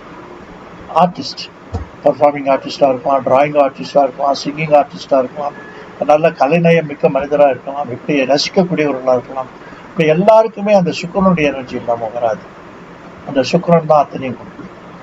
சில பேருக்கு கடவுள் நம்பிக்கை இருக்கும், சில பேருக்கு நம்பிக்கை இருக்காது. கடவுளை அபரிமிதமாக நம்புவாங்க. கடவுள் இருக்கார், கடவுள் தான் சகலம், அவனன்றி ஒரு உணவு வசியாது அப்படின்னு சொல்லிட்டு அரிஸ்டாட்டில் ரொம்ப நல்லா சொல்றாரு. If God is all that powerful can he create a stone which he cannot lift himself? இது ரொம்ப அற்புதமான வாக்கியம். இது டான்டி, சர் வால்டர் ஸ்காட் இவங்களுக்குலாம் முன்னோடியானவர் அரிஸ்டாட்டில். அலெக்சாண்டருக்கெல்லாம் முன்னோடியானவர். அவங்களாம் வாத்தியார். டயோஜினஸ் அவருக்கு ஒரு வாத்தியார். அப்படிப்பட்ட அந்த கிரீக்க சிந்தனையாளர்கள், கிரீக் ஃபேனட்டிக்ஸ், அவங்களாம் என்ன சொல்லியிருக்காங்கன்னா கடவுளே இல்லைன்றாங்க. If God is all that powerful, can he create a stone which he cannot lift himself? கடவுள் சர்வ வல்லமை பெற்றவன்னு சொல்றியா, அவன் ஒரு கல்லை உற்பத்தி பண்ணட்டும், அந்த கல்லை அவனாலேயே தூக்க முடியாததா இருக்கும். So either way the god theory is defeated. இதெல்லாம் argumental side. But at the same time faith is different. நம்முடைய இயல்புன்றது வேற, பிறப்புன்றது வேற. அதெல்லாம் நமக்கு வந்து இண்டிபெண்டாக இருக்குது, அதில் வச்சுக்கிறது தப்பு இல்லை. அதில் சுருக்கமாக புரிஞ்சுக்கணும்னா என்ன புரிஞ்சுக்கணும்னா, let it be God or anything else. If it is going to be useful to mankind, let us use it. If it is not going to be useful to mankind or harmful to mankind, let us kill it. It's as simple as it. இதில் வந்து நீ பெருசா நான் பெருசா அது ரைட்டா இது தப்பா ஆர்குமெண்ட்டே வேண்டாம். எனக்கு நல்லதுன்னா பண்ணுவோம். கடவுள் நம்பினா நல்லது நல்லதுன்னா எக்ஸ். அதே மாதிரி தான் இந்த கடவுளை பற்றி இன்னொன்று என்ன சொல்கிறார் அரிஸ்டாட்டில் தான், கடவுள் யாருன்னா அவர் வந்து ஒரு எக்ஸ் மாதிரி மேத்தமெட்டிக்ஸில். எக்ஸ் இல்லாமல் விடை கிடைக்காது. எக்ஸ் இல்லாமல் மேத்தமெட்டிக்ஸ் போட முடியாது, குறிப்பாக ஜியாகிரஃபி, ஜியாமெட்ரி. அந்த மேத்தமெட்டிக்ஸ் போட முடியாததுக்கு எக்ஸ் தேவையாக இருக்குது. ஆனால் விடை கிடைச்ச உடனே என்ன பண்ணுறோம், எக்ஸை தூக்கி போடுறோம். X is not the answer, X is the media. இவ்வளோ பியூட்டிஃபுல்லாக ஆர்குமெண்ட் சொல்கிறாங்க. இதெல்லாம் எதுக்கு சொல்கிறேன்னா, அந்த சைக்காலஜின்னு சொல்லக்கூடிய அந்த இன்னர் மைண்ட், இன்னர் கான்ஷியஸ், அவனுடைய பிறப்பு, அவனுடைய moulded potential of the present day, இதெல்லாம் மனசுக்குள்ள நம்ம கடிச்சுக்கணும். ஒரு மனிதன் நம்முடைய ஜோதிடத்தை கேட்கறதுக்கு வரும்போது, நம்ம ரூமுக்குள்ள அவன் நுழையும் போது, இந்த first impression is the lasting impression சொல்கிற மாதிரி, அந்த ஃபர்ஸ்ட் ஃபியூ செகண்ட்ஸில் அவனை பற்றி அசிமுலேட் பண்ணி, அண்டர்ஸ்டாண்ட் பண்ணி, டைஜஸ்ட் பண்ணி, அவனை தரோவாக ஸ்டடி பண்ணக்கூடிய திறமை ஒரு உண்மையான ஜோதிடருக்கு இருக்கணும். அதுக்கப்புறம் தான் இந்த சைக்காலஜி அப்ளை பண்ண முடியும், அதுக்கப்புறம் தான் மற்றதெல்லாம் பேச முடியும். ஸோ இதெல்லாம் நம்ம புரிஞ்சுக்கிட்டோம்னாக்கா அதுக்கப்புறம் அவனுக்கு ஜோசியம் சொல்ல முடியும். ஒப்புக்கு இந்த ஜோதிடத்தை வச்சுக்கலாம். இந்த மதி முக்கால் மந்திரம் கால்னு சொல்லுவாங்க. அதே மாதிரி சைக்காலஜி முக்கால், இந்த ஜோதிடம் வந்து கால். ஸோ கால் ஜோதிடம் இருந்தால் போகிறோம், முக்கால் வந்து சைக்காலஜி இருக்கு. இதை வச்சுட்டு சொல்லலாம். இதில் ஒரு உள்ளுணர்வுல ஒரு எண்ணம் அலைப்பாயும். என்ன பாயம்னா, இவர்னா சைக்காலஜின்னு சொல்கிறாரு, ஜோதிடம் காலுன்றாரு, சைக்காலஜி முக்கால்ன்றாரு, இப்போ புல்லா விடணும்னு சொல்கிறாரா, மக்களை ஏமாற்றணும்னு சொல்கிறாரு. அப்படி ஒரு எண்ணம் ஓடிட்டு இருக்கோம் உங்கள் மைண்டில். அது வந்து அந்த அர்த்தத்தில் சொல்லுது. Psychology is most important. ஒரு டாக்டர் எவ்வளோ கெட்டிக்காரராக இருந்தாலும், அவர் வந்து எவ்வளோ சயின்ஸ் படிச்சிருந்தாலும், அந்த டாக்டர் சப்ஜெக்டை விட பேஷண்ட்டை காப்பாற்றுற எண்ணம் தான் அவருக்கு டாமினண்ட்டாக இருக்கும். ஸோ அந்த டாமினன்ஸில் நீங்கள் பண்ணுறது எதுவுமே தப்பு கிடையாது, அது நீங்கள் பண்ணணும். இப்போ ஒருத்தர் இருக்காரு, அவருக்கு நீங்கள் 1000 நல்லது சொல்கிறீங்க, 1000 நல்ல பலன்கள்லாம் கொடுக்குறீங்க, லைஃப் பூரா எப்படி பெரிய ஆளாக இருப்பேன், சக்ஸஸாக இருப்பேன், 90 வயசில் உனக்கு பேர பேத்தியெல்லாம் ரொம்ப பாசமாக இருப்பாங்க, எல்லாம் சொல்லி முடிக்கிறீங்க. கடைசியில் 92வது வயசில் நீ வெளியில் போகும்போது தலையில் வந்து அந்த வாசக்கால் முட்டம், அதில் தலையில் அடிப்படணும்னா இத்தனையும் மறந்துட்டு அது ஒன்று மட்டும் ஞாபகம் வச்சுக்கிறதுக்கு மனுஷனுடைய மைண்ட் இருக்கு. ஸோ இந்த சைக்காலஜி நம்ம தெரிஞ்சுக்கலன்னா எப்படி ஜோசி சொல்லணும்? 1000 நல்லது சொன்னால் கூட கொஞ்சமாக தான் உள்ளே போகும், ஒரே ஒரு கொடுதல் சொன்னால் டப்புன்னு முடிச்சுக்கணும். ஸோ இது ஒரு சைக்காலஜி. ஸோ இந்த சைக்காலஜியை நம்ம தெரிஞ்சுக்கணும். இந்த ஃபிசியாலஜி சைக்காலஜி வச்சுட்டு தான் நம்ம அதை கண்டுபிடிக்கணும். இந்த சரஸ்திர உபயம்ன்றதுல தொடர்புடையதாக இதெல்லாம் சொல்லணும். அந்த சரஸ்திர உபயத்துக்கு மறுபடியும் வரும். சரஸ்திர உபயத்தில் வந்து சரலக்னம்னா எப்படி இருக்கணும், ஸ்திரலக்னம்னா எப்படி இருக்கணும், உபயலக்னம்னா எப்படி இருக்கணும்னு சாந்திரிராஜன் அழகாக எழுதியிருக்காரு. சரலக்னம்னா ஆஜானுபாகுன்னு சொல்லுவாங்க. நல்ல கம்பீரமான பர்சனாலிட்டி, உயர்வான நீண்ட நெடிய உயரமுடையவர்கள், அழகான அளவுடைய புஜங்கள், அளவான தோள்கள், அளவான கண்கள், அழகான பார்வைகள், இதெல்லாம் இருக்கு. இதில் 2 விதமான பியூட்டி அவர் வர்ணிக்கிறார். ஒரு பியூட்டி வந்து இன்டலெக்சுவல் அவுட்பர்ஸ்ட் ஆஃப் ஃபேஷியல் எனர்ஜின்னு சொல்லுவாங்க. சில பேர் ரொம்ப விகாரமாக இருப்பாங்க, ஆனால் அவங்க பார்க்கறதுக்கு எல்லாரும் விரும்புவாங்க. சில பேர் ரொம்ப அழகாக காஸ்மெட்டிக் பியூட்டியாக இருப்பாங்க, அவங்கள பார்க்கறதுக்கு விரும்ப மாட்டாங்க, கொஞ்ச நாள் பார்த்தாலும் அழுத்து போயிட்டாங்க. ஸோ இப்படி 2 வகை இருக்குது. இதில் தான் அந்த சுகிருதம்ன்ற ஒரு வார்த்தை வரும். சுகிருதம்னா கொடுப்பறின்னு. நீ கோட்டிக்கணக்காக பணம் வச்சிருக்கணும், எவ்வளோ ரூபாய் உனக்கு பயன்படுத்து, எவ்வளோ ரூபாய் நீ பயன்படுத்திருக்க, எவ்வளோ காலம் பயன்படுத்திருக்க, உனக்கு சேர்ந்தவர்களுக்கு அது எப்படி பயன்படுத்திருக்க, உனக்கு நிறைய உணவு வாங்குறதுக்கான பணம் இருந்திருக்கு, ஆனால் அது சாப்பிட்றதுக்கான பசி இருந்திருக்காங்க. இதெல்லாம் சேர்த்து பார்க்கும்போது அதுக்கு சுகிருதம்னு ஒரு வார்த்தை கொடுத்துருக்காங்க. இந்த சுகிருதத்தை தான் அதிர்ஷ்டம்னு சொல்கிறோம், ஆதிருஷ்டம்னு சொல்கிறோம், பார்க்க முடியாதுன்னு சொல்கிறோம். அந்த பார்க்க முடியாதது சொல்லக்கூடிய அந்த இன்னர் லைனில் இருக்கக்கூடிய அந்த செகண்ட் லெவலில் இருக்கக்கூடிய அந்த சார்ட் பிஹைண்ட் சார்ட்னு சொல்லுவாங்க. அதை நம்ம அனலைஸ் பண்ணி சொல்லக்கூடியது இந்த சைக்காலஜிக்கல் சப்ஜெக்ட். அந்த சைக்காலஜிக்கல் சப்ஜெக்ட் வச்சுட்டு ஜாதகம் டேலி பண்ணுறதுக்கும் உபயோகப்படும், அவனை பற்றி அபிப்பிராயம் சொல்கிறதுக்கும் உபயோகப்படும். சில பேருக்கு இந்த லக்னத்தில் சந்தேகம் வரும், இந்த மகர் லக்னமா, தனுர் லக்னமா, கும்ப லக்னமா, இப்படி கேள்வி கேட்பாங்க. இதுக்கு சந்தி லக்னா தியரி ஒன்று. இந்த கிரகங்கள்லாம் வந்து பாசிட்டிவ் ரொட்டேஷன் தான் போயிட்டு இருக்கு. அந்த பாசிட்டிவ் ரொட்டேஷன் போது கிளாக் வைஸ் ரொட்டேஷனில் போகிறது. கிளாக் வைஸ் ரொட்டேஷனில் போகும்போது அதனுடைய velocity will be towards the next zodiac. இப்போ கும்பத்தினுடைய கடைசி பகுதியில் ஒரு லக்னம் இருக்குது. அது அந்த குழந்தை பிறக்கும்போது மீன லக்னமாக மாறுறதுன்னு சொன்னால் அது மீன லக்னமாக கும்ப லக்னமான்னு சில எலிமெண்ட் ஆஃப் டவுட்ஸ் வரும். இதுக்கு சந்தி லக்னா தியரின்னு ஒன்று அப்ளை பண்ணலாம். அந்த சந்தி லக்னா தியரின்றது என்னன்னாக்கா, எந்த இதில் கோணத்தில் அது ஜாஸ்தி இருக்குது, அந்த அதனுடைய அதிகமான வீச்சு எந்த பக்கம் இருக்குன்னா மீன லக்னம் பண்ண வச்சிருந்தாலே கரெக்டாக வரும். இதை வந்து அவனுக்கு மீன லக்னமா கும்ப லக்னமா எப்படி வச்சுன்னு பண்ணணும்னு சொன்னால் நல்லா இருக்குன்னு ப்ராக்டிக்கலாக நமக்கு டவுட் வரும்போது இந்த சைக்காலஜி இடம்பெறும். அந்த சைக்காலஜியில் வந்து இப்போ மீன லக்ன பர்சனாக இருந்தால் எப்படி இருப்பான் அவனுடைய ஆகுறது, கும்ப லக்னமாக இருந்தால் எப்படி இருப்பான் அப்படின்னு கண்டுபிடிக்கும். அடுத்தது இந்த மனிதனுக்கு வந்து முக்கியமாக வேண்டியது வந்து இந்த ரே ஆஃப் ஹோப்னு சொல்லுவாங்க, இந்த சில்வர் ரே ஆஃப் ஹோப். அந்த சில்வர் ரே ஆஃப் ஹோப்பில் தான் எல்லாருமே வாழ்ந்துட்டுருக்காங்க. ஹோப்பெல்லாம் போயிடுச்சுன்னா அவன் செத்து போயிடுவான். ஸோ அந்த மனுஷன் இறக்கிறதுக்கு முன்னால் அவன் வாழறதுக்கு தகுதியான அந்த ஜீவித சக்தியை காப்பாற்றுறதுக்கு இந்த சைக்காலஜியை விட்டால் வேறு சப்ஜெக்டே கிடையாது. ஸோ அந்த சைக்கலாஜிக்கலாக நம்ம வந்து அவனை பூஸ்டப் பண்ணணும். ஜெர்மனியில் வந்து யூரி கெல்லர்னு இருந்தார். அவர் வந்து இந்த ஸ்பூனெல்லாம் உழைப்பார். அதில் மெஸ்மரிசம் ஒரு சப்ஜெக்ட் உண்டு, ஹிப்னாட்டிசம் ஒரு சப்ஜெக்ட் உண்டு. இப்படி பலவிதமான சப்ஜெக்ட்ஸ் அதில் இந்த பால் கேசர்ஸ்னு சொல்லுவாங்க. இப்படி பலவிதமான சப்ஜெக்ட்ஸில் வந்து அவங்களாம் ரொம்ப பெரிய நாலேஜபிள் பர்சனாக இருந்திருக்காங்க. அதில் ரஸ்புட்டின்னு சொல்லிட்டு ரஷ்யாவில் ரொம்ப பெரிய ஜோதிடராக இருந்தார். அவருக்கு இந்த இன்ட்யூஷன் பவர் எக்ஸ்ட்ராடினரியாக இருக்குது. இன்ட்யூஷன் பவர்னா என்ன அப்படின்னு தெரிஞ்சுக்கிறது கூட ஒரு சைக்காலஜிக்கல் சப்ஜெக்ட் அது. இன்ட்யூஷன் சொல்கிறது நமக்கு நுண்ணறிவு. எல்லாருக்குமே கடவுள் வந்து ஒரே அளவில் அந்த இன்ட்யூஷன் பவர் கொடுத்துருக்காரு. ஆனால் சில பேருக்கு அது பயன்படலை, சில பேருக்கு பயன்படுறது. சில பேருக்கு ஏன் பயன்படுறது, சில பேருக்கு ஏன் பயன்படுறது இல்லைன்னா இந்த மென்டல் பிளாக்னு ஒன்று, ஃபியர் பிளாக்னு ஒன்று இருக்குது, எசிடேஷன் பிளாக்னு ஒன்று இருக்குது, அன்சர்டனிட்டி பிளாக்.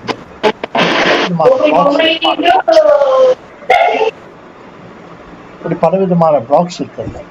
அந்த பிளாக்ஸ்னால என்ன ஆகுதுன்னு சொன்னாக்கா நமக்கு அதை முன்ன கொண்டு வர முடியல.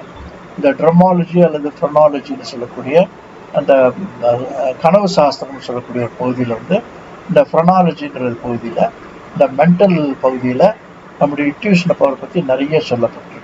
அந்த இன்ட்யூஷன் பவரை கொண்டு தான் கனவுகள் அமையும். அதுதான் இந்த விடியற் காலையில் இருக்கக்கூடிய ஓசோனிக் ட்ரீம்ஸ்ன்னு சொல்லுவோம். அந்த ஓசோனிக் ட்ரீமில் வந்து நமக்கு நிறைய வந்து எதிர்காலத்தை பற்றி சிறப்புகள்லாம் கிடைக்கிறது. அப்படிப்பட்ட சிறப்புகளில் நம்ம இந்த இன்ட்யூஷன் பவரை பயன்படுத்த முடியாமல் போட்டு அதை வெளியில் போட்டு வரதுக்கு நம்ம சைக்காலஜி நிறைய படிக்கணும், அழகாக அதை பயன்படுத்தணும், தைரியமாக பயன்படுத்தணும். அப்போ தான் உங்களுக்கு அதனுடைய பலன் கிடைக்கும். வேத வாக்குன்னு சொல்லுவோம். வேத வாக்குன்னா ஒரு நல்ல சிறந்த ஜோசியன்னு சொன்னால், நல்ல ஒரு வித்வான் சொன்னால், நல்ல ஒரு கவிஞன்னு சொன்னால், இந்த கவிஞன்னு சொன்னால் அவர்களுக்கு வந்து அந்த வாக்கு சித்தி இருக்கு. வள்ளுவர் வாக்கு பொய்க்காதுன்னு சொல்லுவாங்க. அந்த காலத்தில் வள்ளுவர் வந்து எது சொன்னாலும் அது பலிக்கும்னு சொல்லுவாங்க. அதுதான் உலகத்தில் முன்னோடியான பெரிய அஸ்ட்ராலஜர்ஸ். அருமையான ப்ரெடிக்ஷன்ஸ்லாம் கொடுத்துருக்காங்க. நிறைய லிட்ரேச்சர்ஸ்லாம் இருந்திருக்கு. இந்த ஜெர்மானியர் வந்து மேக்ஸ் முல்லர் வந்து அந்த காலத்தில் நிறைய ஓலைச்சுவடிகள் ஆயுர்வேதத்திலையும் ஜோதிட சாஸ்திரத்திலையும் ஏராளமான ஸ்கிரிப்சர்ஸ்லாம் எடுத்துகிட்டு போய் அவங்க டெவலப் பண்ணியிருக்காங்க. அதில் தான் அவங்க வந்து நிறைய வந்து ஆங்கிலத்தில் புத்தகம் எழுதுறாங்க. அப்படிப்பட்ட அந்த ஜெர்மானிய சாஸ்திரத்தில் இந்த ஜோதிடத்துக்கு பெரும் பகுதி கொடுத்துருக்காங்க, சமஸ்கிருதத்துக்கு கொடுத்துருக்காங்க. ஆகவே இந்த சைக்காலஜின்னு சொல்றது ஹியூமன் ஸ்டடி, ஹியூமன் அண்டர்ஸ்டாண்டிங். அந்த ஹியூமன் அண்டர்ஸ்டாண்டிங்க்கு இந்த இன்ட்யூஷன் சொல்லக்கூடிய அந்த நுண்ணறிவை பயன்படுத்த ஒரு மெத்தட். அந்த நுண்ணறிவை பயன்படுத்துறதுக்கு நமக்கு பேசிக்காக சைக்காலஜிக்கல் நாலேஜ் இருக்கணும். அந்த சைக்காலஜிக்கல் நாலேஜ் இருந்தால் தான் அது பயன்படும். ரெண்டாவது இந்த வெரைட்டிஸ் ஆஃப் மேன், இந்த குவாலிட்டிஸ் ஆஃப் மேன். இங்கே தான் இந்த நாடி ஜோசியம்னு வருது. இந்த நாடி ஜோசியம் வந்து மேக்ஸ் முல்லர் பவனில் அதிகமாக நாடி ஜோசியத்தை எடுத்துகிட்டு போயிருக்காங்க. 80% போயிடுது, 20% தான் விட்டுட்டு போனாங்க. அந்த 20%லையும் ஒரு 12%க்கும் குறைவாக தான் இப்போ ஒரிஜினல் இருக்குது. அதுவும் ஒரு சில பேர்கிட்ட இருக்குது, சில பேர்கிட்ட இல்லை. சில பேர் ரூயின் கண்டிஷனில் இருக்குது, அன்யூசபிளாகவும் இருக்குது. So what ever it is, அது சப்ஜெக்ட் தனி. நாடி ஜோசியம்னா என்ன, அதனுடைய அடிப்படையை பாருங்க. இந்த அடிப்படை என்னன்னாக்கா, இந்த அந்த காலத்து மகாராஜாக்கள், இந்த பெரிய ஸ்காலர்ஸ், சைக்காலஜிஸ்ட்டு, அப்புறம் இந்த மனோநிலை படித்தவங்க, ஆயுர்வேதம் படித்தவங்க, இவங்களெல்லாம் கூப்பிட்டு என்ன பண்ணாங்க, மனுஷர்களில் எத்தனை வகை இருப்பாங்க, என்ன மாதிரி குவாலிட்டிஸ் இருக்கோம்னு எழுதி சொன்னார். அந்த கேரக்டர் அனலைசேஷன், கேரக்டர் அண்டர்ஸ்டாண்டிங், அந்த ஹியூமன் பாடியை பற்றி நிறைய ட்ரூத், இதெல்லாம் ரிவீல் பண்ணுறதுக்காக ஏற்பட்ட ஒரு சாஸ்திரம் தான் அந்த நாடி ஜோசியம். அதில் 4 வர்ணாசிரம தர்மங்களை மெயினாக யூஸ் பண்ணாங்க. சூரிய நாடி, சுக்கிர நாடி, பிருகு நாடி, இது மாதிரி நிறைய நாடியினுடைய வகைகள் உண்டு. அந்த 4 வர்ணாசிரம தர்மம்னு சொல்லக்கூடிய இந்த ராஜாக்கள், வைசியர்கள், அப்புறம் வந்து வியாபாரம் பண்ணுறவங்க வைசியர்கள், ராஜ்யம் பண்ணுறவங்க சத்திரியர்கள், சத்திரியன், வைசியன், அப்புறம் பிராமணன், அப்புறம் சூத்திரன் சொல்லி 4 விதமாக பிரித்தாங்க. சூத்திரன் சொன்னால் ஏதோ குறைவான வார்த்தை, தரக்குறைவான அப்படி அர்த்தமே இல்லை. சூத்திரன் சொன்னால் ரொம்ப மரியாதை கொடுப்பாங்க. அதனால அவங்க தான் பில்லர்ஸ் ஆஃப் தி சொசைட்டின்னு சொல்லுவாங்க. அவங்க தான் இந்த சமுதாயத்தையே காப்பாற்றினவங்கன்னு சொல்லுவாங்க. அவங்க தான் இந்த சமுதாயத்தை தூய்மையாக வச்சவங்கன்னு சொல்லுவாங்க. அவ்வளோ சிறப்பு உண்டு. இந்த உயர் ஜாதி, கால ஜாதிலாம் அந்த காலத்தில் கிடையாது. வேறு தான் வேறு. அது ஆக்குபேஷனல் பிரான்ச்சஸ்னு இருக்குது. அந்த ஆக்குபேஷனல் பிரான்ச்சஸில் இந்தந்த தொழில் பண்ணுறதுக்கு இந்தந்த மாதிரி உணவு சாப்பிடணும், இந்த மாதிரி பழக்க வழக்கங்கள் வருத்தி கொடுத்தாங்களே தவிர, மனுஷர்களை வேதம் பண்ணதுக்கோ அவங்களுக்குள்ள சண்டை குசலத்துக்கோ காரணம்னா பின்னால் வந்து சுயநலவாதிகளால் வந்ததே தவிர சாஸ்திர ரீதியாக எந்த விதமான உயர்வு தாழ்வும் கிடையாது. அவங்க வந்து ஒரு பிராமணன் உடம்புன்னா ஒரு சூத்திரன்னு சொல்லக்கூடியவர் அப்படி துடிப்பார், அப்படி ஒத்தாசை பண்ணுவார். அதே மாதிரி வைசியன்னு சொன்னால் பிராமணனுக்கு வந்து உடனே காப்பாற்றுவார். சத்திரியனுக்கு ஏதாவது வரும்னா எல்லா வர்ணாசிரமும் போய் அவங்க ஹெல்ப் பண்ணுவாங்க. இது ரொம்ப நல்ல அற்புதமான சிஸ்டம் தான் இருந்தது. ஏதோ இவங்களுடைய சுயநலத்துக்காக அதை வந்து தவறான வடிவங்கள் கொடுத்து எண்ணங்கள் கொடுத்து மாற்றிட்டாங்க. அது வேறு விஷயம். எதுக்கு சொல்ல வரேன்னா, இந்த 4 வர்ணாசிரம தர்மத்துக்கு 4 விதமான குணங்கள் இருக்கும். ராஜத்துவமான குணம்ன்றது வேற, தாசத்துவமான குணம்ன்றது வேற. அந்த மாதிரி பிரிவினைகள், குரூப், அந்த குரூப்பில் அவங்களுடைய மனோபாவங்கள், மென்டாலிட்டி, ஆட்டிடியூட், பிஹேவியரல் பேட்டர்ன் இதெல்லாம் மாறுபடும். அந்த மாறுபடுறத தெரிஞ்சுக்கிறதுக்கு இந்த நாடி சாஸ்திரத்தில் ஏராளமான விஷயங்கள் இருக்குது. அந்த கேரக்டர் எப்படி இருக்கும், என்ன மாதிரி கேரக்டர் எப்படி இருக்கும், என்ன மாதிரி மன வலிமை இருக்கும், எப்படிப்பட்ட செயல்பாடுகள் இருக்கும், எப்படிப்பட்ட அடிப்படை ஞானங்கள் இருக்கும், எப்படிப்பட்ட புத்தி வளர்ச்சி, உடல் வளர்ச்சிலாம் அவங்களுக்கு இருக்கும். இதெல்லாம் அற்புதமாக சொல்லியிருக்கும். இதெல்லாம் branch of astrological science in the shape of psychology. அடுத்தது வந்து இந்த அஸ்ட்ராலஜியில் நல்ல பிரான்ச்சஸில் முக்கியமான ஃபஸ்ட்டு இந்த அக்கல்ட் சயின்ஸ் சொல்லக்கூடிய இந்த ஜோதிடம், கைரேகை, அப்புறம் எண்கணிதம், எல்லா சாஸ்திரத்தையும் நம்ம வச்சு பார்த்தோம்னா ஃபஸ்ட்டு வந்து மதர் ஆஃப் ஆல் அக்கல்ட் சயின்சஸ்ங்கிறது வந்து அஸ்ட்ராலஜியில் வந்து வானிலை சாஸ்திரம், ஜோதிட சாஸ்திரம். அந்த வானிலை சாஸ்திரத்தில் இந்த சாமுதிரிகா லட்சணத்துடைய பார்ட் அண்ட் பார்சல்னு சொல்லக்கூடியது தான் இந்த கைரேகை சாஸ்திரம். இந்த கைரேகை சாஸ்திரம் வந்து ஜோசியத்துக்கு அடிப்படையாக அடுத்தபடியாக ரொம்ப டாமினன்ட் ரோல் ப்ளே பண்ணுறது. சில அட்வான்டேஜஸ் இந்த ஜோதிடத்தை விட கைரேகைக்கு ஜாஸ்தி. சில டிஸ்அட்வான்டேஜ் இருக்குது. ஜோதிடத்தில் ஒரே ஒரு டிஸ்அட்வான்டேஜ் இருக்குது. அது என்னன்னா, correct time of birth record பண்ணியிருக்கா, சரியான ஜாதகம் கணிக்கப்பட்டிருக்கா, சரியானவரால் பார்க்கப்பட்டிருக்கா, சரியானவரால் கரெக்டான ப்ரொடிக்ஷன் கொடுக்க முடிஞ்சிருக்கா, அவர் சரியான மூடில் இருந்திருக்காரா, இதெல்லாம் பார்க்கிறது. ஸோ வராக மிரர், பெரிய பெரிய வித்வான்கள்லாம் கூட ஜோசியத்தில் சரிக்கு விழுந்திருக்காங்க.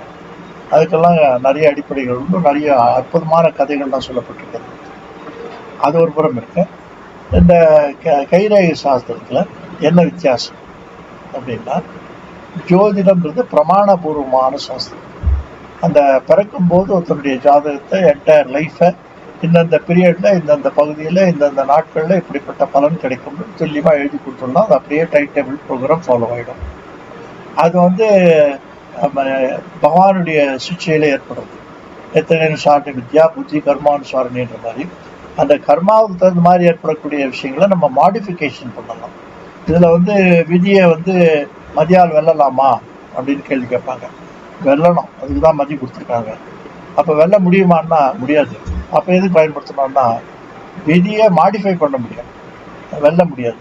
அந்த மாடிஃபிகேஷனுக்கு தான் வந்து இந்த மந்திர சாஸ்திரம்னு சொல்லுவோம். அதுதான் தெய்வாதீனம் ஜெகத் சர்வம் மந்திராதீனம் மனுஷ கதாம். தெய்வத்தினாலதான் எல்லாமே ஏற்பாடாயிருக்கு.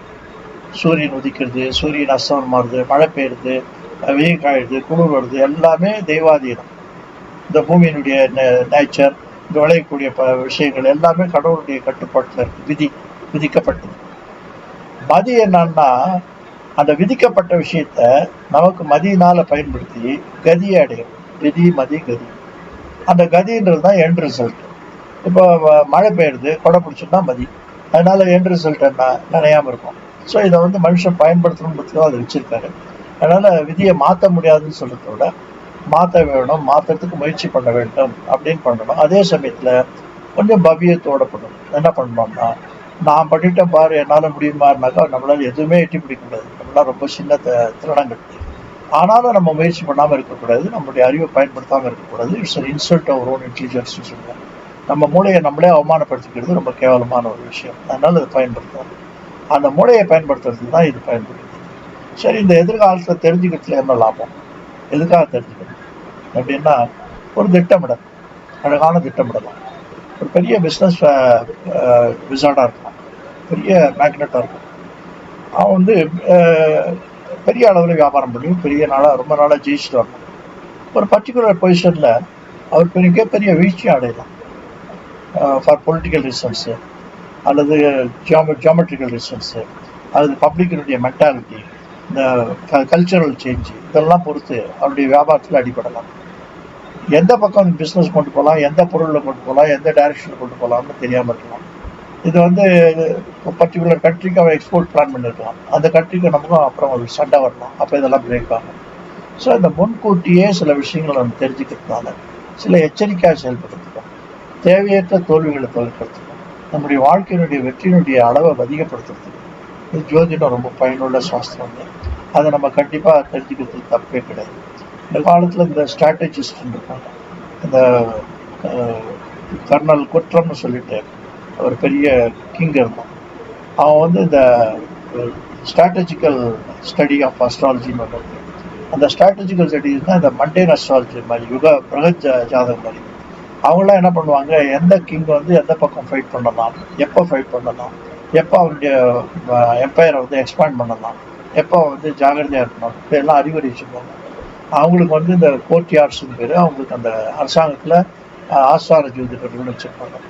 அவங்கக்கிட்ட இந்த அறிவுரை கேட்பாங்கன்னா எங்கே போய் பண்ணலாம். அதில் இந்த பெட்ரம் குரூப்ஸ்ன்னு சொல்லிட்டு கர்னல் கொட்டர்னு ஒரு ராஜாவுடைய ஸ்டோரியை வந்து ரொம்ப ரிச்சர்ட் ஆட்டன்பரோன்னு ஒரு பெரிய ப்ரொடியூசர், டைரக்டர், அவர் வந்து படம் எடுத்து, அவர் தான் சத்ரஞ்ச் கே கிலாடின்னு சொல்லி இந்த செஸ்ஸை பற்றி படம் கூட எடுத்து பெரிய அளவில் வெற்றி பெற்றவர், உலக புகழ் பெற்றவர். அவர் வந்து என்ன பண்ணிருக்காருன்னா, இந்த சத்ரஞ்ச் ஒரு கர்னல் குற்றத்தை எடுத்து அவர் எப்படி வந்து இந்த ஜோதிடராக திகழ்றார், எப்படி ஜோதிட சாஸ்திரமா சைக்காலஜிலாம் படித்தார், அவர் எப்படி வந்து அந்த கிங்குக்கு அட்வைஸ் கொடுத்து அவருடைய ராஜ்யத்தெலாம் எக்ஸ்பேண்ட் பண்ணார்ன்ட்டு ரொம்ப அழகான கதைகள்லாம் சொல்லப்பட்டிருக்கு. அவரை வந்து என்ன பண்ணார், ராஜா எல்லாத்தையும் ஜெயிச்சப்புறம் இனிமேல் வேறு எதுவும் ஜெயிக்கிறதுக்கு இல்லைன்னு தெரிஞ்ச உடனே அரண்மனை கூப்பிட்ட உடனே அவருடைய தலையை வெட்டிட்டார். ஏன்னா அவர் வேற யாருக்கும் சொல்லி கொடுத்து தன்னுடைய ராஜ்யம் போயிடக்கூடாதுன்னு சொல்லிட்டு. அதுக்கப்புறம் அவங்க ரூப்ஸுடைய சன்னை கூப்பிட்டு கேட்குறாங்க, உங்கள் ஃபாதர் வந்து ரொம்ப கிரேட் தியாலஜிஸ்டாக இருந்தார், அஸ்ட்ராலஜியில் அது ஒரு பிரான்ச் தியாலஜிஸ்ட், அது பிரகத் ஜாதகத்துக்கும் இந்த கிங்லி லைஃபுக்கும் இடைப்பட்ட ஒரு லிங்க். அது அந்த தியாலஜிஸ்ட்டை நீ வந்து அடுத்தபடி தியாலஜிஸ்டாக வருவான்னு கேட்குறாங்க. I will never do that. எனக்கு வந்து என்னுடைய தலை முக்கியம், என்னுடைய தொழில் முக்கியம் இல்லை அப்படின்னு சொல்லிட்டு அது வரமாட்டேன்னு சொல்லுவாங்க. இதெல்லாம் எதுக்காக சொல்கிறோம்னாக்கா, ஜோதிட சாஸ்திரம்னு வரைச்சு இதுதான் எதிர்காலத்தை சொல்லுது. நல்ல காலம் பொறுக்குதுன்னு சொல்லிட்டு நம்ம வந்து ஏதோ ஒரு தொழில் பண்ணிட்டு போகிறோம், சம்பாதிக்கணுன்றதோட இதை தாண்டி எத்தனை விஷயங்கள் இருக்குன்னு பார்க்கணும். இதை வந்து நம்ம அடுத்த ஸ்டெச்சு போகும்போது இதை வந்து மெடிக்கல் அஸ்ட்ராலஜியாக யூஸ் பண்ணலாம், அதே மாதிரி சைக்கலாஜிக்கல் கவுன்சிலராக யூஸ் பண்ணலாம். இப்போ என்னை பொறுத்த வரைக்கும் 4-5 சைக்காட்ரிக் டாக்டர்ஸுக்கு நான் ஃப்ரீ சர்வீஸ் கொடுத்தேன். அவங்க என்ன சொல்கிறாங்கன்னாக்கா, இந்த கோயில் பிரீஸ்ட்டு, கோயில் வழிபாடு, ஜோதிடர்கள் இவர்களுடைய துணை இந்த சைக்காலஜி சப்ஜெக்டுக்கு ரொம்ப ரேப்பிட் ரிசல்ட் கொடுக்கக்கூடியதாக இருக்குது, ரொம்ப எஃபெக்டிவ் ரிசல்ட் கொடுக்கக்கூடியதாக இருக்குது. இதுக்கு நிகராக எதுவுமே கிடையாது அப்படின்னு ரொம்ப அசட்டைட்டாக சொல்கிறாங்க. என்னை பயன்படுத்திக்கிறாங்க. நானும் அவங்களுக்கு ரொம்ப ஆத்மார்த்தமாக ஹெல்ப் பண்ணுறேன். இது பக்கத்தில் பெரிய ஆத்ம திருப்தி கிடைக்கிறது. அது வந்து அவங்க சைக்காலஜியில் 2 இருக்கு. ஒன்று சைக்காலஜி வந்து மெடிக்கல் மெத்தட்னு ஒன்று இருக்கு, இன்னொன்று வந்து மென்டல் மெத்தட், சஜஷன் மெத்தட். இந்த சஜஷன் மெத்தட், மெடிக்கல் மெத்தட், இது 2ம் தான் சைக்காலஜிக்கு ரொம்ப முக்கியமானது. இந்த 2த்துலேயும் தான் அந்த டாக்டர்ஸ் கான்சென்ட்ரேட் பண்ணுறாங்க. இப்போ இருக்கிற சைக்காலஜிஸ்ட் லயோலா காலேஜில் படிக்கும்போது அங்கே வந்து ரொம்ப எக்ஸ்பர்ட் சாரதா மேனன் அந்த மாதிரி பெரிய பெரிய சைக்காட்ரிக் டிபார்ட்மெண்ட் பீப்புளாக இருந்திருக்காங்க. அவங்களோடலாம் க்ளோஸ் அசோசியேஷனில் பண்ணியிருக்கேன். அவங்க வந்து இந்த சைக்காலஜியை எப்படி பயன்படுத்தினாங்க, எப்படி அற்புதமாக யூஸ் பண்ணாங்கன்னு அந்த காலத்துக்கு நான் கொஞ்சம் ஹெல்ப் பண்ணியிருக்கேன் அவங்களுக்கு ஸ்டூடெண்ட் லெவலில்.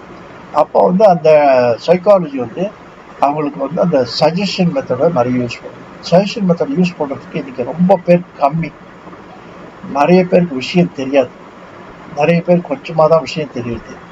அதை விட குறைஞ்ச பேர் தான் அதை பிரயோகம் பண்ணுறாங்க. ஏன்னா அவங்களால முடியல, அவ்வளோ கும்பல் வருதுங்க, அவ்வளோ வந்து ஒரு லுக்ரேட்டிவ் ப்ரொஃபஷன் ஆகிடுது, ரொம்ப டாக்ஸிங் ப்ரொஃபஷன், இது தப்பிக்கவே முடியாத ப்ரொஃபஷன். நான் அடிக்கடி சொல்கிறது உண்டு, ஒரு ஜோசியர்னு சொல்கிறவர் ஒரு சைக்காட்ரிக் டிபார்ட்மெண்ட்டோட மோசமான டிபார்ட்மெண்ட் உடையவர்னு சொல்லுவார். நம்மகிட்ட வரவங்க அப்படிப்பட்ட ஒரு ஃப்ரஸ்ட்ரேஷனோட, அப்படிப்பட்ட ஒரு ஹாண்டிங் ஃபீலிங்கோட, அப்படிப்பட்ட எக்ஸ்பெக்டேஷனோட, அப்படிப்பட்ட ஒரு அங்கலாய்ப்போட, ஒரு பரபரப்போட, துடிப்போட வருவாங்க. அவங்கள அடக்கி எப்படி கையாளணும், அதே சமயம் அவங்கள இன்சல்ட் பண்ணாமல் எப்படி இருக்கணும், அவங்கள நோகடிக்காமல் எப்படி இருக்கணும், அவங்களுக்கு எப்படி அழகாக எடுத்து சொல்லணும், எந்த டைரக்ஷன் அவங்களுக்கு கைடன்ஸ் கொடுக்கணும், எப்படி சொல்லணும். நிறைய பேர் சொல்லுவாங்க, சார் என் ஜாதகம் இது, நீங்கள் எது இருந்தாலும் எனக்கு கரெக்டாக சொல்லுது, என்ன கெடுதல் இருந்தாலும் நீங்கள் மறைக்காமல் சொல்லுங்கள், நான் பயப்பட மாட்டேன்.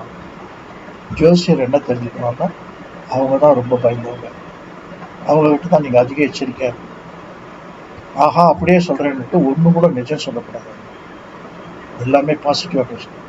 இது இன்னொரு ரொம்ப பரிதாபமான ஒரு நன்மை என்ன இருக்குன்னாக்கா, நிறைய சீக்கர்ஸ் ஆஃப் அஸ்ட்ராலஜி ஜோதிடத்தை பயன்படுத்துகிறவங்க அவங்களுக்கு என்ன மாதிரி ஒரு குணாசியம் இருக்குன்னாக்கா, அவங்களுக்கு இந்த நெகட்டிவாக கேட்கணும்னு ஆசை இருக்குது. எப்படி இந்த பேய் கதை பார்க்கணும்னு ஆசை இருக்கும், ஆனால் பயன்படுத்தும். எப்படி காரம் சாப்பிடணும்னு ஆசை இருக்கும், ஆனால் காரம் வாயை கெடுத்துரும். இப்படி அந்த ஒரு ஆசை உண்டு அவங்களுக்கு தான் ரொம்ப ஜாகிரதையாக நம்ம ஜோசியம் சொல்லணும். 2வது, இந்த ஜோசியத்தை நான் நம்பவே இல்லை அப்படின்ட்டு வருவாங்க. நம்பவே இல்லைன்னா நம்ம வேறு ஏதாவது பாலிடிக்ஸ் பேசலாம்னு சொல்லுங்கள், ஜோசியம் சொல்லுறது. ஸோ இதெல்லாம் சைக்காலஜி தெரிஞ்சுக்கணும். இந்த சைக்காலஜிலாம் தெரிஞ்சுதான் தான் அது பயன்படுதாக இருக்கும். இந்த கிளைண்ட் சைக்காலஜி தெரிஞ்சுக்கிறதுக்கும், பணம் வந்து ஒழுங்காக வாங்குறதுக்கும் கற்றுக்கலைன்னா ஜோசியர் ஒன்றுமே பண்ண முடியாது. இப்போ லீகல் ப்ரொஃபஷன் படிச்சுட்டு சில பேர் வருவாங்க, ஜோசியம் கேட்பாங்க. அவங்களுக்கு நான் என்ன சொல்கிறதுன்னா, நீங்கள் நல்ல சக்ஸஸ்ஃபுல் லாயராக இருக்கணுமா, ரொம்ப நிறைய சம்பாரித்து பெரிய அளவில் இருக்கணுமா, அல்லது இன்னொரு லாயர்கிட்ட குமாஸ்தாவாக இருக்கணும். நல்ல சக்ஸஸ்ஃபுல் லாயராக இருக்கணும்னா இந்த லா புக்ஸ் எல்லாம் எடுத்து ஓரமாக வச்சுக்கணும். அங்கே எந்த கோர்ட்டில் எப்படி யாருக்கிட்ட எப்படி நடந்துக்கணும்னு கற்றுக்கணும். அவங்க சைக்காலஜி தெரிஞ்சுக்கணும், கிளைண்ட் சைக்காலஜி தெரிஞ்சுக்கணும். வேற ஒன்றும் பண்ண வேண்டாம், ஜெயிச்சிடும். அப்படி இல்லை, இந்த கேஸ் ஸ்டடி பண்ணணும், கேஸ் மெரிட் பார்க்கணும், அந்த கேஸை தரவாக அனலைஸ் பண்ணணும், அதுக்கு ரிஹர்சல் பண்ணணும், புக்ஸ் எல்லாம் ரெஃபர் பண்ணோம்னா இன்னொரு வக்கீல்கிட்ட குமாஸ்தாவாக இருக்கு.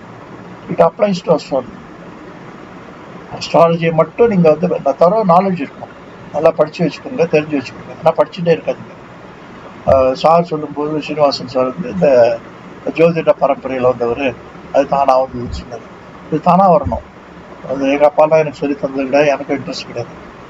அது வந்து ஜோதிடம் வந்து எல்லாரும் படிச்சுட்டு அப்புறம் ஜோசியத்துக்கு வருவாங்க. முக்கால்வாசி பேர் வரதே இல்லை, முக்கால்வாசி பேர் பயம் இருக்குது, தயக்கம் இருக்குது. ஆனால் நான் என்ன பண்ணேன்னாக்கா, எனக்கு வேறு வழி இல்லை, இந்த தொழிலை வந்து அப்பாவுக்கு அப்புறம் ஆள் இல்லை, அவர் அவ்வளோ பெரிய பேரில் எடுத்துன்னு போனான்னு சொல்லிட்டு துணிஞ்சு ஆரம்பிச்சிட்டேன். ஜாதகம் கணிக்க தெரியாது, 12 ராசி வருஷம்லாம் தெரியாது, நட்சத்திரம் தெரியாது, ஆனால் சொல்ல ஆரம்பிச்சிட்டேன். டே 1லேருந்து நான் சக்ஸஸ். அதுக்கு எது எனக்கு கை கொடுத்ததுன்னா psychology, human study, human understanding, வேறு எதுவுமே கிடையாது. So in India, astrology is called a poor man's psychiatric counseling. So it is not a rich man's counseling. The psychology டாக்டர்லாம் என்ன சொன்னாங்கன்னா, the temple priest, கோவில் வழிபாடு, ஜோதிடர்கள், இவர்கள் எங்களை விட அருமையான பல மடங்கு உயர்வான பலனை கொடுக்க முடியும்னு சொன்னாங்க.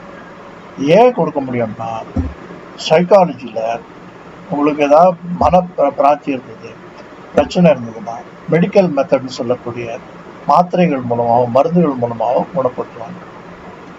இந்த மெடிக்கல் மெத்தடில் அவங்க வந்து அந்த மனிதனை டெம்பரரி டெத், தற்காலிகமாக அவனுடைய உடலையும் உள்ளத்தையும் உடல் ஆற்றலையும் மன ஆற்றலையும் கட்டி போட்டுறது. இதுதான் அந்த மருந்து செய்யும். அந்த மருந்தினுடைய இம்யூனிட்டி நாளுக்கு நாள் குறையும்.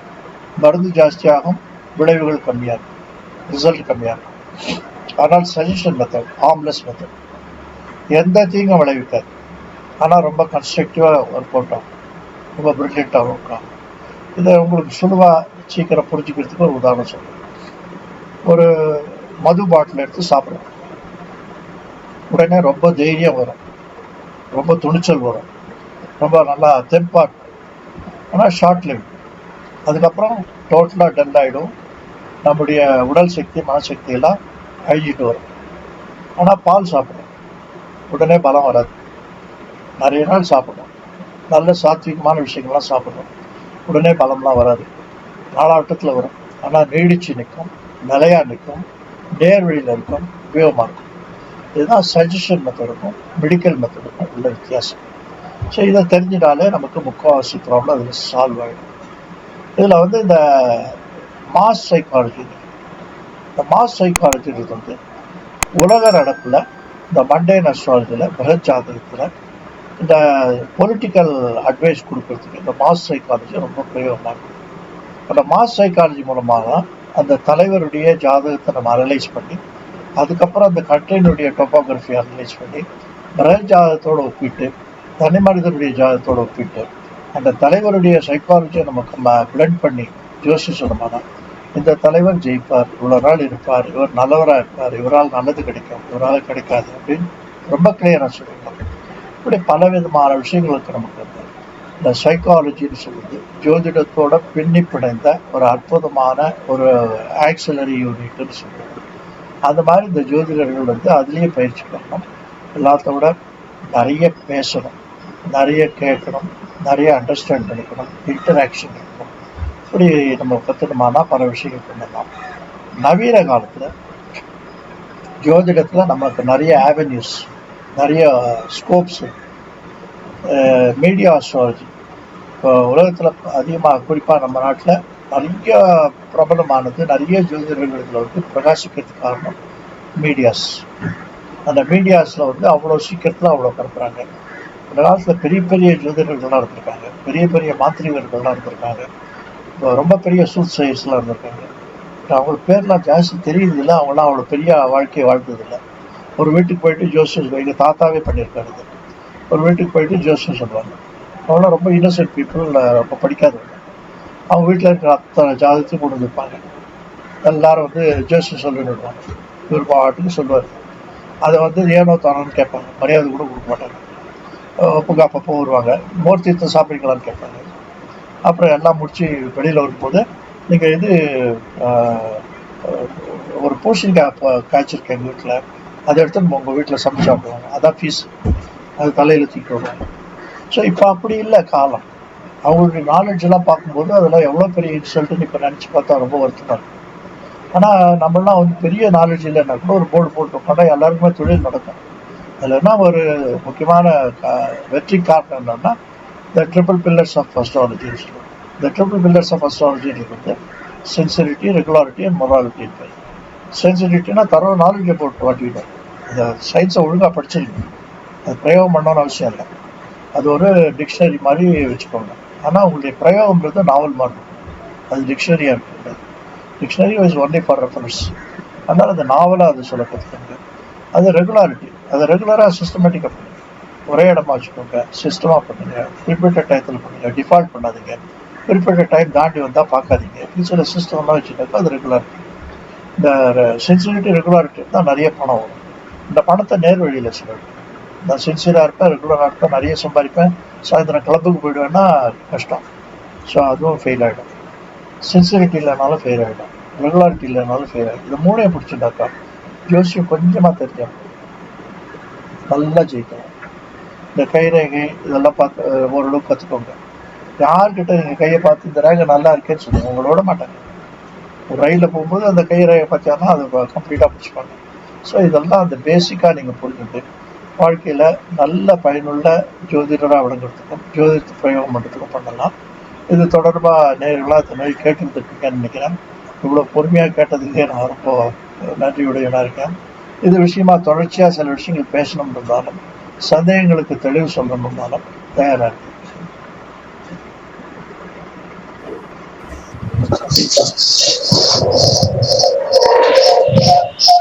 அனைவருக்கும் வணக்கம்.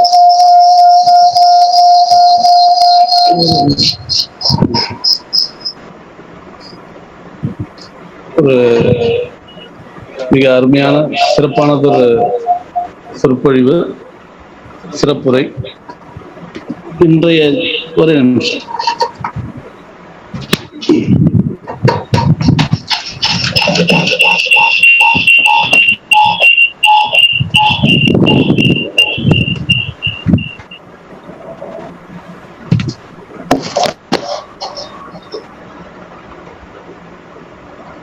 வணக்கம்.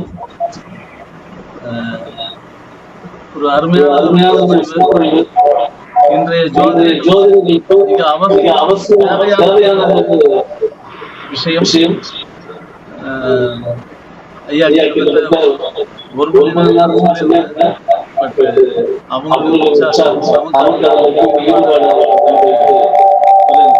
ஆடியோ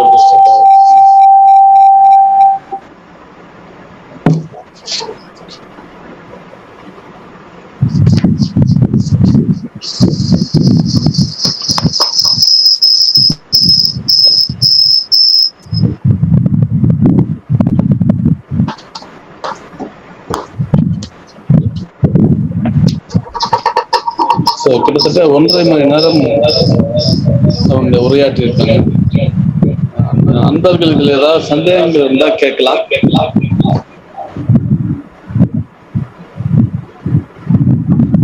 சந்தேகம் இருக்கிறவங்க ஹேண்ட் ரைஸ் பண்ணுங்க. ஐயா அவங்களுடைய விஷயங்களுக்கு விளக்கம் கேட்கலாம்.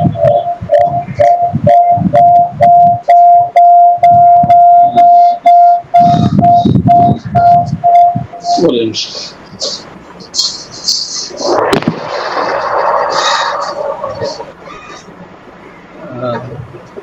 முதல்ல திரு பிரேம் பண்ணியிருக்காங்க. வணக்கம் சார். இந்த விஷயங்களை கேட்கலாம். சரிங்க சார். முதல்ல ஸ்ரீனிவாசன் சாருக்கு இந்த மாதிரி ஒரு அருமையான ஒரு செஷனை அமைச்சு தந்ததுக்கு உங்களுடைய பொற்பாதங்களையும் வணங்கிக்கிறோம். காழியூர் சார் வந்து நான் 20-25 வருஷமா ஃபாலோ பண்ணிட்டு இருக்கேன் சார். ஒரு வார்த்தை சொல்லுவாங்க, 3 வருஷம் படிக்க வேண்டிய ஒரு விஷயத்த 1.5 மணி நேரத்துல எங்களுக்கு நீங்க சொல்லி கொடுத்துருக்கீங்க. அதுக்கு ஒரு டிகிரி வாங்கின மாதிரி ஒரு சந்தோஷம் எனக்கு கிடைச்சிருக்கு. ஹானஸ்டா சொல்லணும்னா, அதாவது 3 வருஷம் நான் கத்துக்க வேண்டிய விஷயத்த ஒரு 1.5 மணி நேரத்துல ஒரு மிகப்பெரிய விஷயத்த எங்களுக்கு சொல்லி கொடுத்துருக்கீங்க. இது பெருசா புத்தகத்துல படிச்சு தெரிஞ்சுக்க முடியாதுன்றது என்னுடைய அபிப்பிராயம். 2வது என்னன்னா, ஒரு குரு அருளையும் குருவனுடைய சொற்பொழிவும் கிடைக்கிறதே ஒரு பாக்கியம். அதுதான் ஸ்ரீனிவாசன் சார் ஸ்டார்டிங்ல சொன்னாரு. நானே வந்து ஒரு பாக்கியம் பண்ணியிருக்கேன்றதான் நான் ஃபீல் பண்றேன். அதனாலதான் இந்த ஒரு வாய்ப்பு எனக்கு அமைஞ்சு உங்களுடைய சொற்பொழிவை கேட்கறதுக்கு எனக்கு ஒரு பாக்கியம் கிடைச்சது. உங்களுடைய பொற்பாதங்களை தொட்டு வணங்கி உங்களுடைய அருள் எனக்கு கிடைக்கிற மாதிரி எல்லாருக்கும் கிடைக்கணும்னு ஆண்டவனை வேண்டிக்கிறேன் சார். நன்றி நன்றி நன்றி சார். நன்றி திரு பிரேம், ரொம்ப நன்றி. ஜோதிடத்தையும் ஜோதிட ஞானத்தையும் ஒரு ஆக்கப்பூர்வமான வழியில மேலும் மேலும் முன்னெடுத்து செல்லணுங்கிற நோக்கம் தான் ஸ்டார் அகாடமி. அந்த வகையில இன்றைக்கு நமக்கு இது ஒரு சிறப்பான ஒரு அற்புதமானது ஒரு நிகழ்ச்சி. அன்பர்கள் வேற யாரும் எதுவும் சந்தேகம்னா கேட்கலாம். சந்தேகமே எல்லாம் பேசிட்டு இந்த சந்தேகம் 2 விதத்துல வராது. எல்லாம் புரிஞ்சாலும் வராது, எதுவுமே புரியலனாலும் வராது. இது 2வது வகையா இருக்கக்கூடாது. ஏதாவது ஒப்புக்கு 2 கேள்வி. அதாவது ஐயா நமஸ்காரம். ஐயா நமஸ்காரம். சிவகுமார் சொல்லுங்க. ஸ்ரீனிவாசன் சாருக்கு ரொம்ப நன்றி. நிறைய நல்ல நல்ல விஷயத்தெல்லாம் பண்ணிட்டு இருக்காங்க. எனக்கு ரொம்ப பெரிய சந்தோஷமா இருக்கு. ஐயா குருஜி வந்து காளியூர்ஜியை வந்து பார்க்கறதே பெரிய அபூர்வம். அப்பாயின்மெண்ட் இல்லாத பார்க்க முடியாது. இன்னைக்கு அவரை பார்க்கறதுல எனக்கு ரொம்ப பெருமையா நினைக்கிறேன். எவ்வளோ பேர் கியூல காத்துட்டு இருக்காங்க. ஆனா இன்னைக்கு எனக்கு சீனிவாசன் சார் மூலியமா வந்து உங்களுடைய அனுகிரகம் கிடைச்சதை நான் ரொம்ப பெருமையா நினைக்கிறேன். இப்ப அந்த ஜோதிடத்துல வந்து ஒரு ஒரு பிரபலத்தை வந்து நான் கன்சல்ட் பண்ணேன். ஒரு விஷயம் சொன்னாரு. அது ஐயாவை கேட்டா கொஞ்சம் கரெக்டா இருக்கும்னு நினைக்கிறேன். ஜாதகம் வந்து பாக்குறோம், நம்ம செய்யறோம், எல்லாம் பண்ணும்போது நிறைய நமக்கு பிரச்சனைகள் வரும், நிறைய சிக்கல்கள்லாம் வரும் அப்படின்ற மாதிரி ஒருத்தர் சொன்னார் எனக்கு. அது ஐயாவுடைய அபிப்பிராயம் எப்படின்னு சொன்னா கொஞ்சம் நல்லா இருக்கும். இது எண்ணங்கள் அந்த காலத்துல இருந்தே இருந்திருக்குது. இது ஒரு எண்ணம். இது கிரகத்தை பத்தி நீ ரிவீல் பண்ணிட்டேன்னா அவங்களுக்கு கோபம் வந்துடும், உனக்கு சபிச்சிருவாங்கன்னு சொல்லுவாங்க. இந்த திருக்கோஷ்டியூர் பத்தி கேள்விப்பட்டிருப்பீங்க, ராமானுஜருடையது. பகவான் வந்து இந்த ஸ்ரீபாஷி புஸ்தகத்தை கத்துக்கிறாரு. அவர் வந்து நமோ நாராயணான்ற மந்திரத்தை எல்லாருக்கும் சொல்றாரு. குரு வந்து சொன்னா அவருக்கு நரகம் தான் கிடைக்கும்னு சொன்னாரு. அந்த ராமானுஜர் என்ன சொன்னாருன்னா, எனக்கு நரகம் கிடைச்சா பரவாயில்ல, இது சொல்றது கோடி மக்களுக்கு சொர்க்கம் கிடைக்கும் இல்லையா, அது போற எனக்குன்னாரு. அந்த மனோபாவம் இருக்கும், சொல்ல மாட்டாங்க. இன்னொரு கேள்விங்க ஐயா, இன்னொரு கேள்விங்க. சொல்லுங்க. இந்த சாயந்தர நேரத்துல வந்து ஜாதகம் பார்க்க கூடாது அப்படின்ற மாதிரி ஒரு அபிப்பிராயம் சொல்றாங்க. என்னுடைய அபிப்பிராயம் என்ன, அந்த பழைய காலத்துல வந்து வெளிச்சம் இல்ல, லைட் இல்ல, கிராமத்துல இருந்து வருவாங்க. அதனால அவங்களுக்கு வந்து நம்ம வந்து பார்த்து அனுப்பிச்சு திருப்பி அவங்க நல்லபடியா போய் சேரதுன்றதுக்கு பதிலாக வந்து பகல் நேரத்துல பாத்துறதுன்ற மாதிரி பார்த்தா நல்லதுன்ற மாதிரி தான் நான் கேள்விப்பட்ட வரைக்கும் இருக்குது. ஆனா ஒரு சில பேர் வந்து கேக்குறாங்க, ஈவினிங்ல பாக்குறீங்களா சுவாமி நீங்க ஜோதிடம், ஈவினிங்ல பார்க்கலாமா அப்படின்ற மாதிரி கேக்குறாங்க. அதுக்கு என்ன ஐயாவுடைய அபிப்பிராயம்? இந்த நாட்களை வந்து எப்படி பிரிச்சிருக்காங்கன்னா, பூர்வாங்கம்னு ஒரு பகுதி, அபராணம்னு ஒரு பகுதி. பூர்வாங்கம்னு சொன்னா சூரியன் உதிக்கிற நேரத்துல இருந்து நடு ஜாமம் வரைக்கும் 12 மணி வரைக்கும். அதுக்கப்புறம் இந்த சுப காரியங்கள், மந்திர சாஸ்திரங்கள், நல்ல காரியங்கள் இதெல்லாம் பண்றதுக்கு வந்து பூர்வாங்கத்தை தான் பயன்படுத்துவாங்க. அபராணம் சொல்லக்கூடிய அந்த பிற்பகுதியில 12 மணிக்கு மேல தேவசூத்தியங்கள் பண்றது, சாந்தி முகூர்த்தது, தோஷங்கள் கழிக்கிறது, அப்புறம் பில்லி சூன்யங்கள் வைக்கிறது, இதுக்கெல்லாம் பயன்படுத்துவாங்க. அது ஏன்னா நீங்க சொன்ன முதல் காரணம் வந்து ரொம்ப வேலிடு, அது எல்லாருக்கும் தெரிஞ்ச ஒரு விஷயம், நல்ல அற்புதமான விஷயம். சாயங்காலத்துல விளக்கு வழியில இந்த காலத்துல இருக்க அதெல்லாம் பண்ணலாம்னு சொன்னீங்க, அது கரெக்ட், ரொம்ப வேலையிடுது. இருந்தா அந்த காலத்துல டாக்டர்ஸ் எல்லாம் காத்தால தான் ஆபரேஷன் பண்ணுவாங்க, மத்தியானம் எல்லாம் பண்ண மாட்டாங்க. இப்ப ராத்திரி, நடுராத்திரி, மத்தியானம் எல்லாம் பண்றாங்க. ஏன்னா அது கமர்ஷியல் ஆயிடுது, பிளஸ் ஃபெசிலிட்டி இருக்கு. பட் எந்த ஃபெசிலிட்டி இருந்தாலும் இன்னைக்கும் 199 விழுக்காடு டாக்டர்ஸ் ஏர்லி மார்னிங் தான் முக்கியமான ஆப்ரேஷன் பண்ணுவாங்க, குறிப்பா ஹார்ட் ஆப்ரேஷன், அப்புறம் கண் ஆப்ரேஷன். இதெல்லாம் வந்து பிரம்ம முகூர்த்தம் சொல்லக்கூடிய காலையில தான் பண்ணுவாங்க. ஏன்னா நம்முடைய உடல்ல இருக்கக்கூடிய அந்த ஜீவித சக்தியை, அந்த பிசிக்கல் மெட்டபிசிக்கல் சக்தியை சூரியன் கொடுக்குறான்னு சொன்னோம். சூரியன் வந்து அப்பதான் உதிக்கிற சமயம். அந்த சூரியன் அசெண்டிங் டெண்டன்சில இருக்கும்போது தான் மனுஷனுடைய முழு இன்ஃப்ராஸ்ட்ரக்சர் அந்த பிசிக்கல் எனர்ஜியை வெளிப்படுத்தும். அப்பதான் ஆப்ரேஷன் பண்ணா கியூர் ரேஷியோ நல்லா இருக்கும்.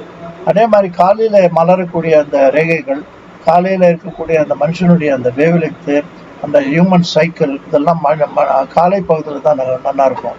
மதியத்திலையும் மாலையிலையும் வந்து அது வந்து சம்ஹார ஜபங்களுக்கு பயன்படுத்துவாங்க. அப்ப பார்க்கறதுக்கு அவ்வளவு விசேஷம் இருக்காது. அந்த சைக்கிள் விசேஷம் இல்லைன்றீங்க. ஈவினிங்ல சொல்றது ஸ்லாக்கியம் இல்லை. இப்ப எவ்வளவு இருந்தாலும், எவ்வளவு மாடர்ன் எனர்ஜி இருந்தாலும், ஏர் கண்டிஷன் பண்ணாலும், என்ன பண்ணிட்டாலும் பகலுக்கு அப்புறம் மனுஷனுடைய அந்த இன்ஃப்ராஸ்ட்ரக்சர் குறையிறது. சைத்தான் உள்ள, அந்த தெய்வம் வெளியில போயிட்டு சைத்தான் உள்ள வருது. அதனால தெய்வம் இருக்கிற வேலையில தான் நம்ம பண்ணணும். அது ஈவினிங் 6 மணிக்குள்ள பண்றது பெட்டர். 6 மணிக்குள்ள இல்ல, 6ல இருந்து 12 வரைக்கும் பண்ணலாம் சுப முகூர்த்தம். காலையில 6ல இருந்து 12 மணிக்குள்ள விஷ்ணுபதி புண்ணிய காலம், அப்புறம் வந்து உஷத் காலம், அப்புறம் அந்த பிரம்ம முகூர்த்தம்னு சொல்றது 4ல இருந்து 6. அப்பதான் அந்த ஓசோன்றது நிறைய கிடைக்கும். ஓசோன் நிறைய கிடைச்சாதான் மூளை நல்லா வேலை செய்யும், உடம்பெல்லாம் அலட்சியம். அப்பதான் வைத்தியம் பண்றவருக்கும் பண்ணிக்கிறவருக்கும் அது ஒரு நல்ல பலனை கொடுக்கக்கூடிய பகுதியா இருக்கும். அதே மாதிரிதான் ஜோதிடத்துக்கும் அந்த இன்ட்யூஷன் பவர் ஓபன் பண்றதுக்கு அந்த உஷத் காலம் தான் மட்டும் பயன்படும். அப்புறம் ஐயா ஒரு அபிப்பிராயம். ஆ. நீங்க வந்து இந்த சூட்சமங்கள்ன்ற ஒரு தலைப்பை கொடுத்து சூப்பர் ஃபர்ஸ்ட் கிளாஸா அந்த சூட்சமங்களை பத்தி சொன்னீங்க. ஜோதிடர்னா வெறும் ஜோதிடர் மட்டும் அல்ல, அதையும் தாண்டி வந்து மக்களிடையே எப்படி வராங்க, எந்த மனநிலையில வராங்க, அந்த மனநிலைக்கு ஏற்றாற் போல நீங்க சொல்றத வந்து நிறைய உங்களால சாதிக்க முடியும். உங்களை சுத்தி சுத்தி வருவாங்க. ட்ரெயின்ல போகும்போது கூட நீங்க சின்ன விஷயமா ஒரு கையை காமி சொல்லி சொன்னா கூட அது உடனே அது நான் நிறைய அனுபவிச்சிருக்கேன் அந்த மாதிரி. அது நீங்க சொன்னது எனக்கு ரொம்ப சந்தோஷமா இருக்கு. இது என்னதான் புக்கை வச்சுக்கிட்டு நிறைய படிச்சாலும் வந்து இந்த மாதிரி சின்ன சின்ன சூட்சமங்கள் எல்லாம் வந்து தெரியாத ஒரு ஜோதிடர் பிரபலமாகறதுக்கு உண்டான வாய்ப்புகளே இல்லைன்றத வந்து நீங்க 100% அப்படியே எடுத்து சொல்லியிருக்கீங்க. அது எனக்கு ரொம்ப சந்தோஷம் ஐயா. ரொம்ப சந்தோஷம் ஐயா. நிறைய உற்சாகம் கொடுக்கறது ரொம்ப நன்றி உங்களுக்கு. அது வந்து பிவிச்சிங் சயின்ஸ் பேர் இருக்கு. மற்றவர்கள் அப்படியே இருக்கக்கூடிய ஒரு அற்புதமான சயின்ஸ். அதை நல்லா பயன்படுத்தலாம். அதுதான் நான் இப்ப எனக்கு அந்த மாதிரிதான் நிறைய ஜனங்க என்னை சுத்தி வர்றதுக்கெல்லாம் மெயின் காரணம். நான் ஜாதகம் பாக்குறதுனால இப்ப நீங்க சொன்ன மெத்தேடை தான் நான் ஃபாலோ பண்ணிட்டு இருக்கேன். விஷயங்கள் குறைவாக இருந்தாலும் அனுபவ ரீதியா இப்ப நீங்க சொன்ன அந்த மெத்தேடு அணுகுமுறை, இப்ப நம்ம புரோஹிதம்னு சொல்லும் போது அந்த ஹிதம் வந்துருது இல்லையா, அந்த மாதிரி ஜோதிடத்திலயும் வந்து அந்த ஜோதிட ஹிதம் வந்து கரெக்டா தெரிஞ்சு நம்ம முக்கால்வாசி தெரியலன்னா அந்த கால்வாசி வச்சு கூட நம்ம வந்து சாதிக்கலாம். அதனால நிறைய பேர் வந்து நம்ம கிட்ட வருவாங்கன்றத நீங்க வந்து ரொம்ப ஃபர்ஸ்ட் கிளாஸ்ல கரெக்டா சொன்னதுக்கு ரொம்ப மிக்க நன்றி ஐயா. ஐயா எல்லாரும் ஸ்ரீனிவாசன் ஐயாவுக்கு தான் நான் இந்த நன்றியை சொல்லணும். அவருக்கு வந்து நிறைய எங்களுக்கு தெரியாத விஷயத்தெல்லாம் எடுத்து தலைப்பை கொடுத்து பெரிய பெரிய ஜாம்பவான்கள் எல்லாம் வந்து உள்ள நுழைச்சு இது ஒரு சேவையா பண்றாருன்னா மொத்த அனுகிரகமும் மகா பெரிவாவுடைய அனுகிரகம் பரிபூர்ணமா ஐயாவுக்கு கிடைக்கணும்ன்றதுதான் என்னுடைய ஆசை. ஐயா இன்னும் நீடுடி நான் வாழ்த்துறதுக்கு வயசு கிடையாது. இன்னும் நிறைய விஷயங்களை இந்த மாதிரி பெரிய பெரிய ஜாம்பவான்களை வச்சு எங்களுக்கு இந்த மாதிரி நிறைய விஷயங்களை தெரிவிச்சீங்கன்னா எனக்கு இன்னும் ரொம்ப நன்றி, ரொம்ப சந்தோஷமா இருக்கும் ஐயா. ரொம்ப நன்றி ஐயா. காளியூர் ஐயாவை பார்த்தது ரொம்ப சந்தோஷம் ஐயா. உங்களை வந்து உங்க குரல் கேட்கறதுக்காக நாங்க எத்தனையோ முறை நான் ஏங்கியிருக்கேன். டிவியில பார்த்திருப்போம். இன்னைக்கு நேரடியா வந்து உங்ககிட்ட பேசும்போது ரொம்ப சந்தோஷமா இருக்கு. ஏதோ தெய்வத்தை நேர்ல பார்த்த மாதிரி இருக்கு. ரொம்ப நன்றி. அமோகமா இருக்கணும். என்னுடைய வாழ்த்துக்கள். சகல ஐஸ்வர்யா சித்திரசு சர்வபங்கடானி பவந்து தீர்காயுஷ்மான். சந்தோஷம் ஐயா, சந்தோஷம் ஐயா. நன்றி சிவகுமார். உங்க வாழ்த்துக்களுக்கு நன்றி சார். நன்றி. நன்றி சார். நன்றி சார். எங்களுக்கு உங்க வார்த்தைகள் மேலும் உத்வேகம் கொடுக்குது. மேலும் மேலும் இன்னும் சிறப்பா பண்றதுக்கு முயற்சி பண்றோம். நன்றி. அடுத்து திரு ராஜு அன்மியூட் பண்ணியிருக்காங்க. வணக்கம் ஐயா. என்ன கேட்க? நமஸ்காரம். நமஸ்காரம் ஐயா. ஃபர்ஸ்ட் உங்களுடைய நமஸ்காரம். உங்களை வேண்டிக்கிறது ஃபர்ஸ்ட் வேலை நான் கேட்குற கேள்வியை விட. ஏன்னா குரு இல்லாத வித்த பால். அதனால நீங்க எங்களுக்கு குருவா இருந்து இந்த காரியங்கள் செஞ்சு கொடுக்குறீங்க. அதை உங்களை நான் குருவா வச்சு தினமும் கும்பிட்டு தான் நான் ஜோதிடமே ஆரம்பிப்பேன். ஏன்னா சீனிவாச ஐயா எல்லாரும் சீனிவாச ஐயா வந்து ஸ்டாராக அவரை வந்து நான் ஏற்பாடு பண்ற ஒவ்வொருத்தரையும் பெரிய பெரிய ஜாம்பவன்களை அவருக்கு ஃபர்ஸ்ட் நமஸ்காரம். அடுத்து நம்ம இன்றைக்கு சிறப்பு சொற்பொழிவு ஐயாவுக்கும் என்னுடைய பேர் சொல்ற அளவுக்கு எனக்கு வயசு இல்லை, அதனால அந்த ஐயாவுக்கும் நமஸ்காரம். ஒரே விஷயம், ஐயா வந்து ஒரு ரஷ்யாவில் வந்து ரஷ்ய நாட்டில் வந்து அந்த அரசர்கள் வந்து இது இசை மூலமாக பலன்கள் வந்து எடுத்து சொன்னாங்கன்னு சொல்லி சொன்னாருங்க. அதுல ஒரு விஷயம் என்னன்னா, நீரோ மன்னன் ரோம் இறங்கிட்டு இருக்கும்போது நீரோ மன்னன் பிடில் வச்சு பண்ணிட்டாருன்னு சொல்லி சொன்னாங்க. அந்த அரசர்கள் மியூசிக் மூலியமா இசை மூலியமாக தன்னுடைய நிகழ்வுகளை சொல்லியிருக்காங்கன்னு சொல்லி சொன்னாங்க. அது பல வருஷங்களா நம்ம ஹிஸ்டரியில படித்தான். ஹிஸ்டரி ஸ்டூடெண்ட் தான் இதை சொல்லிட்டே இருக்கேன். அதுக்கு நான் வந்து கொஞ்சம் ஆப்போசிட்ல அவர் வந்து இசை வாசிச்சாருன்னா அவர் சோகமான இசை கூட வாசிச்சிருக்கலாம்ல. தன்னுடைய மன வலிமையை வெளிக்காட்ட முடியாத மற்றவங்களுக்கு தெரியணும்னாக்கா அந்த இசை மூலியமா மற்ற காது கேட்கணுங்கிற ஆரம்பிச்சிருக்காங்கன்னு சொல்லி நிறைய பேருக்கு ஆர்ஜி பண்ணியிருக்கேன். நான் சின்ன வயசுல இருந்து நான் ஹிஸ்டரி ஸ்டூடெண்ட்னால அதுக்கு ஒரு நல்ல சந்தர்ப்பம் இன்னைக்கு சொன்னாரு. அதுக்கு இன்னொரு விளக்கம் இருந்தாக்கா இன்னும் தெரிஞ்சுக்கலாம். நீரோமன்னன் பிடில் வாசிச்சாரு ரோம் நகர் பற்றி. ரோம் நகர் எரியும் போது நீரோமன்னன் பிடில் வாசிச்சாருன்னு சொல்லி சொல்லுவாங்க எல்லாரும். கன்வே பண்றதுக்காக வாசிச்சிருக்கலாம் இல்லையா அப்படிங்கிறாரு. அதாவது ஹியூமன் எமோஷன்ஸ்னு சொல்லுவாங்க.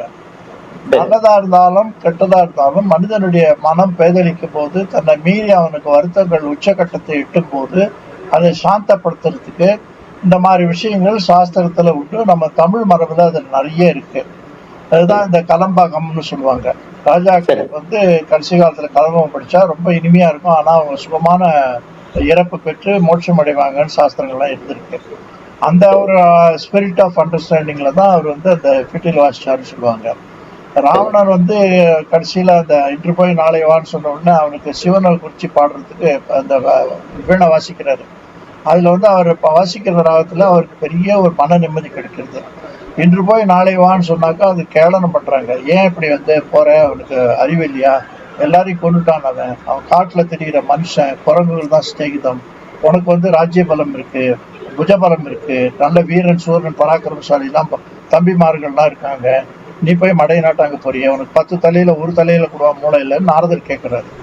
அதுக்கு ராவணன் சொல்றான், இந்த ராகத்துல எல்லாமே அது மறைஞ்சு போயிடும், இந்த ராகத்துல சுஸ்வரத்துல நீ ஒண்ணு முக்கியமா என்ன தெரிஞ்சுக்கணும்னா, இன்று போய் நாளை வான்னு சொன்னா நாளைக்கு வந்து அவன் வந்து போறான், அவன் வந்து அவன்கிட்ட வந்து இந்த குரங்கு சிநேகிதம் காட்டுல தெரிகிற மனுஷன்னு சொன்னேன், என்கிட்ட ராஜ்ய பலம் பூஜை பலம்லாம் இருக்குன்னு சொன்னேன், ஆனா என்கிட்ட இல்லாத ஒரு பலம் அந்த ராமன்கிட்ட இருக்கு, அந்த பலம் தான் நாளைக்கு ஜெயிக்கும், அதுதான் ஜெயிக்க போறது, அதுதான் ஜெயிக்க வேணும், அதுக்காக தான் நான் போறேன், அதுதான் என்னுடைய அவதார ரகசியம்னு சொல்றோம். இதுக்கு என்ன அர்த்தம்னாக்கா, அந்த தெய்வ பலம்னு சொல்றதுக்கு அவ்வளவு வந்து வேல்யூ சொல்லிருக்கு. அந்த வேல்யூ தான் அது வந்து நியூரோ மன்னன் வந்து ஃபாலோ பண்ணியிருக்கான். இந்த கலம்பகம் பாடுற மாதிரி அந்த நியூரோ மன்னன் வந்து அந்த தெய்வ பலத்தை அடையிறதுக்கு அவன் மனசாந்தி கிடைக்குது. ஏன்னா அந்த நெருப்பை போய் நிறுத்த முடியாது, அதை போய் அணைச்சிட முடியாது, அதுக்கு பதிலாக மனசாந்தியை வந்து கொடுக்கறதுக்கும் அதை தாங்கிக்கிற சக்தி கொடுக்கறதுக்கும் இந்த தண்ணீர் கொட்டி நெருப்பு அணைக்கிற மாதிரி ஒரு சக்தி அதில் ஜெனரேட் பண்ணாங்க. மழை பெய்யறதுக்கும் மியூசிக்கல் இடம் இருக்கு, நெருப்பு அணைக்கிறதுக்கும் மியூசிக்கல் இடம் இருக்கு, இதெல்லாம் பயன்படுத்திருக்காங்க. ரொம்ப நன்றிங்க ஐயா. நன்றி. நன்றிங்க. நன்றி, வணக்கம். அடுத்து திரு பிரேம் சாரே மறுபடியும் ஹேண்ட் ரைஸ் பண்ணியிருக்காங்க, என்ன கேட்கணும் கேட்கலாம் சார். ஆக்சுவலா உங்களை அதுதான் நான் சொன்னதுதான் சார் உண்மை. உங்களை பார்த்ததே பாதி திருப்தி, உங்க உரையை கேட்டது முழு திருப்தி ஆயிடுச்சு. அதனால நீங்க ஒரு விஷயத்த சொல்லி அதுல சந்தேகம் இருக்கிற மாதிரி இருக்கிற வாய்ப்பே கிடையாது. அதுதான் எல்லாருடைய வாய்ஸா இருக்கு நம்புறேன். சரி, நீங்க செய்தியை சொல்ல முடியும். சரிங்க சார். எனக்கு இன்னொரு விஷயம், இப்ப நீங்க வந்துட்டீங்க, கேள்வியா கேட்டீங்கன்னா எல்லாருக்கும் பயனுள்ளதா இருக்கும். இப்ப எனக்கு அதுதான் சார், இப்ப நீங்க வந்துட்டீங்க, உங்களை வச்சு ஒரு முக்கியமான கேள்வி. இன்னைக்கு நம்ம எல்லாரும் வந்து ஓடுறது அந்த பொருளாதாரத்தை நோக்கிதான் எல்லா மக்களும் ஓடுறாங்க. ஒரு காலத்துல ஹெல்த்ன்னு கேட்டவங்க இப்ப என்னுடைய வெல்த்தை பத்தி தான் பேசுறாங்க. இப்ப ஒரு ஒரு ஒரு பையன் படிக்கும் போது அவன் என்ன வேலையில இருக்கணும், அவன் தொழில் பண்ணணுமா அப்படின்றத நோக்கி தான் போறாங்க. அதனால அதுக்கு ரிலேட்டடா ஒரு கொஸ்டின் கேட்கிறேன் சார். உங்ககிட்ட நான் கொஸ்டின் கேட்கணும்னா ஒரு 8 மணி நேரம் கூட கேட்பேன், அவ்வளவு ஒரு பெரிய வெல்த்தியான ஒரு நாலேஜபிள்ன்றதுனால. ஆனா ஒரே ஒரு கேள்விதான், அந்த கேள்வி நிறைய வெயிட்டான கேள்வியா தான் சார். இப்ப என்கிட்ட ஒரு ஜாதகம் கொண்டு வராங்கன்னா, நான் ஜாதகம் பார்த்த உடனே இந்த பர்டிகுலர் ஜாதகர் வேலைக்கு லாக்கியா தொழிலுக்கு லாக்கியா, தொழிலுக்கு லாய்க்குன்னா எந்த தொழிலை இவங்களை சஜஸ்ட் பண்ணலாம், இப்போ அது ஒரு கிரகம் சார்ந்ததா அல்லது தசாபுத்தி சார்ந்ததா, எந்த மாதிரி நான் வந்து அணுகுமுறையை பண்ணலாம், எப்படி வந்து என்னால கரெக்டா ப்ரெடிக்ட் பண்ண முடியும், அது சொல்லுங்க சார். ரொம்ப நன்றி சார். இங்கதான் ஜோதிட சாஸ்திரத்துல சைக்காலஜியுடைய டாமினன்ட் பார்ட். இதை எப்படி ஹேண்டில் பண்ணணும்னு சொல்றேன். அவர் வந்து வியாபாரம் பண்ணணுமான்னு வந்து கேட்டாக்கா வியாபாரத்துக்கு லாய்க்கு இல்லைன்னு சொல்லுங்க. ஏன்னா வியாபாரம் பண்றவன் வியாபாரம் பண்ணலாமான்னு கேட்டு இருக்க மாட்டான், வியாபாரம் பண்றவன் மூலதனம் கேட்க மாட்டான், வியாபாரம் பண்றவன் ஜோசியம் கேட்க மாட்டான், வியாபாரம் பண்றவன் வியாபாரத்தை ஆரம்பிப்பான், நடத்துவான், அழகா பண்ணுவான், மற்றவனால அது பண்ண முடியாது. வியாபாரம்ன்றது வந்து ஒரு அற்புதமான கலை, அது இன்பானது, அது உள்ளுக்குள்ளேருந்து அது ஸ்பார்க்கில் வருவது. சில பேர் கேட்பாங்க, ரொம்ப கஷ்டப்பட்டு வேலை செஞ்சு நிறைய சம்பாதிச்சு ஒரே பையனாக இருப்பான், அந்த பையன் வந்து அம்மா கிட்ட வந்து நச்சரித்து நான் வியாபாரம் பண்ண போகிறேன், என் ஃப்ரெண்டு பண்ணுறாங்க, அந்த மாதிரி நான் பண்ணணும், எனக்கு அப்பாவை வச்சு கொடுக்க சொல்லு, 1 லட்சம் ரூபா கொடுக்க சொல்லுன்னு கேட்பான். அவனுக்கு நீங்கள் என்ன சொல்லணும்னா ஜாதகத்துப்படி பதில் சொல்லக்கூடாது, சைக்காலஜி தான் பண்ணணும். என்ன பதில் சொல்லணும்னா, அந்த பையனுக்கு சொல்லுங்க, கொடுக்க மாட்டேன்னா அம்மா அப்பாவை ஒரு டார்ச்சர் பண்ணுவான், அவங்களாலையும் கொடுக்காம அந்த மனசு இடம் கொடுக்காது, ரொம்ப பாசத்தினால கஷ்டப்படுவாங்க. இப்போ அவங்களுக்கு என்ன சஜஷன் சொல்லுங்கன்னா, இன்னும் 2 வருஷம் அவனுக்கு தசை சுமாராக இருக்கு, அதனால என்ன பண்ணுங்க, அவன் ஜாதகப்படிக்க பெரிய வியாபாரியாக வருவான், கோட்டியாதிசனா வருவான், ரொம்ப நல்லா சம்பாதிப்பான், உங்களை விட பெரிய ஆளா இருப்பான்னு சொல்லிட்டு எல்லா உற்சாகமும் கொடுத்துட்டு சொல்லுங்க, அவன் என்ன வியாபாரம் பண்றான்னு கேளுங்க. அந்த வியாபாரம் பண்ற இடத்துல இவனை போய் குமாசாவா பொட்டலம் கட்ட சொல்லுங்க. அதுல இருந்து அவனை வந்து ஒரு வருஷம் 2 வருஷம் ஒர்க் பண்ண சொல்லுங்க. அதுக்கப்புறம் அவனை வந்து ஒரு பாதி பணம் அவனை சம்பாதிச்சு கொடுக்க சொல்லுங்க. அதுக்கப்புறம் நீங்கள் பாதி பணம் கொடுங்க, அதுக்கப்புறம் அதை வந்து வியாபாரம் பண்ணட்டும், அப்போ கூடி வரும்னு சொல்லுங்கள். இதில் ஜோசியம் எங்கே இருக்குது?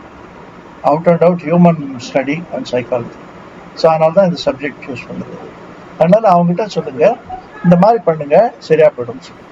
அப்படி இல்லை, உங்கள் பையன்கிட்ட நீங்கள் இவ்வளோ நாள் கஷ்டப்பட்டு சம்பாரிச்சதை கொடுத்து அவனையும் குட்டிச்சோராக்கிடுவீங்க, அது சொல்லுங்கள். ரெண்டாவது, ஒரு பெரிய பிஸ்னஸ் மேன் இருக்கார், பெரிய இண்டஸ்ட்ரி வச்சுருக்காரு, அவர் தான் பையனை வந்து சேர்த்துக்கலாமான்னு கேட்பாரு. அதை விட ஒரு 7 நாள் சனியா அதை விட ஒரு ஆபத்து வேற கிடையாதுன்னு சொல்லுவாங்க.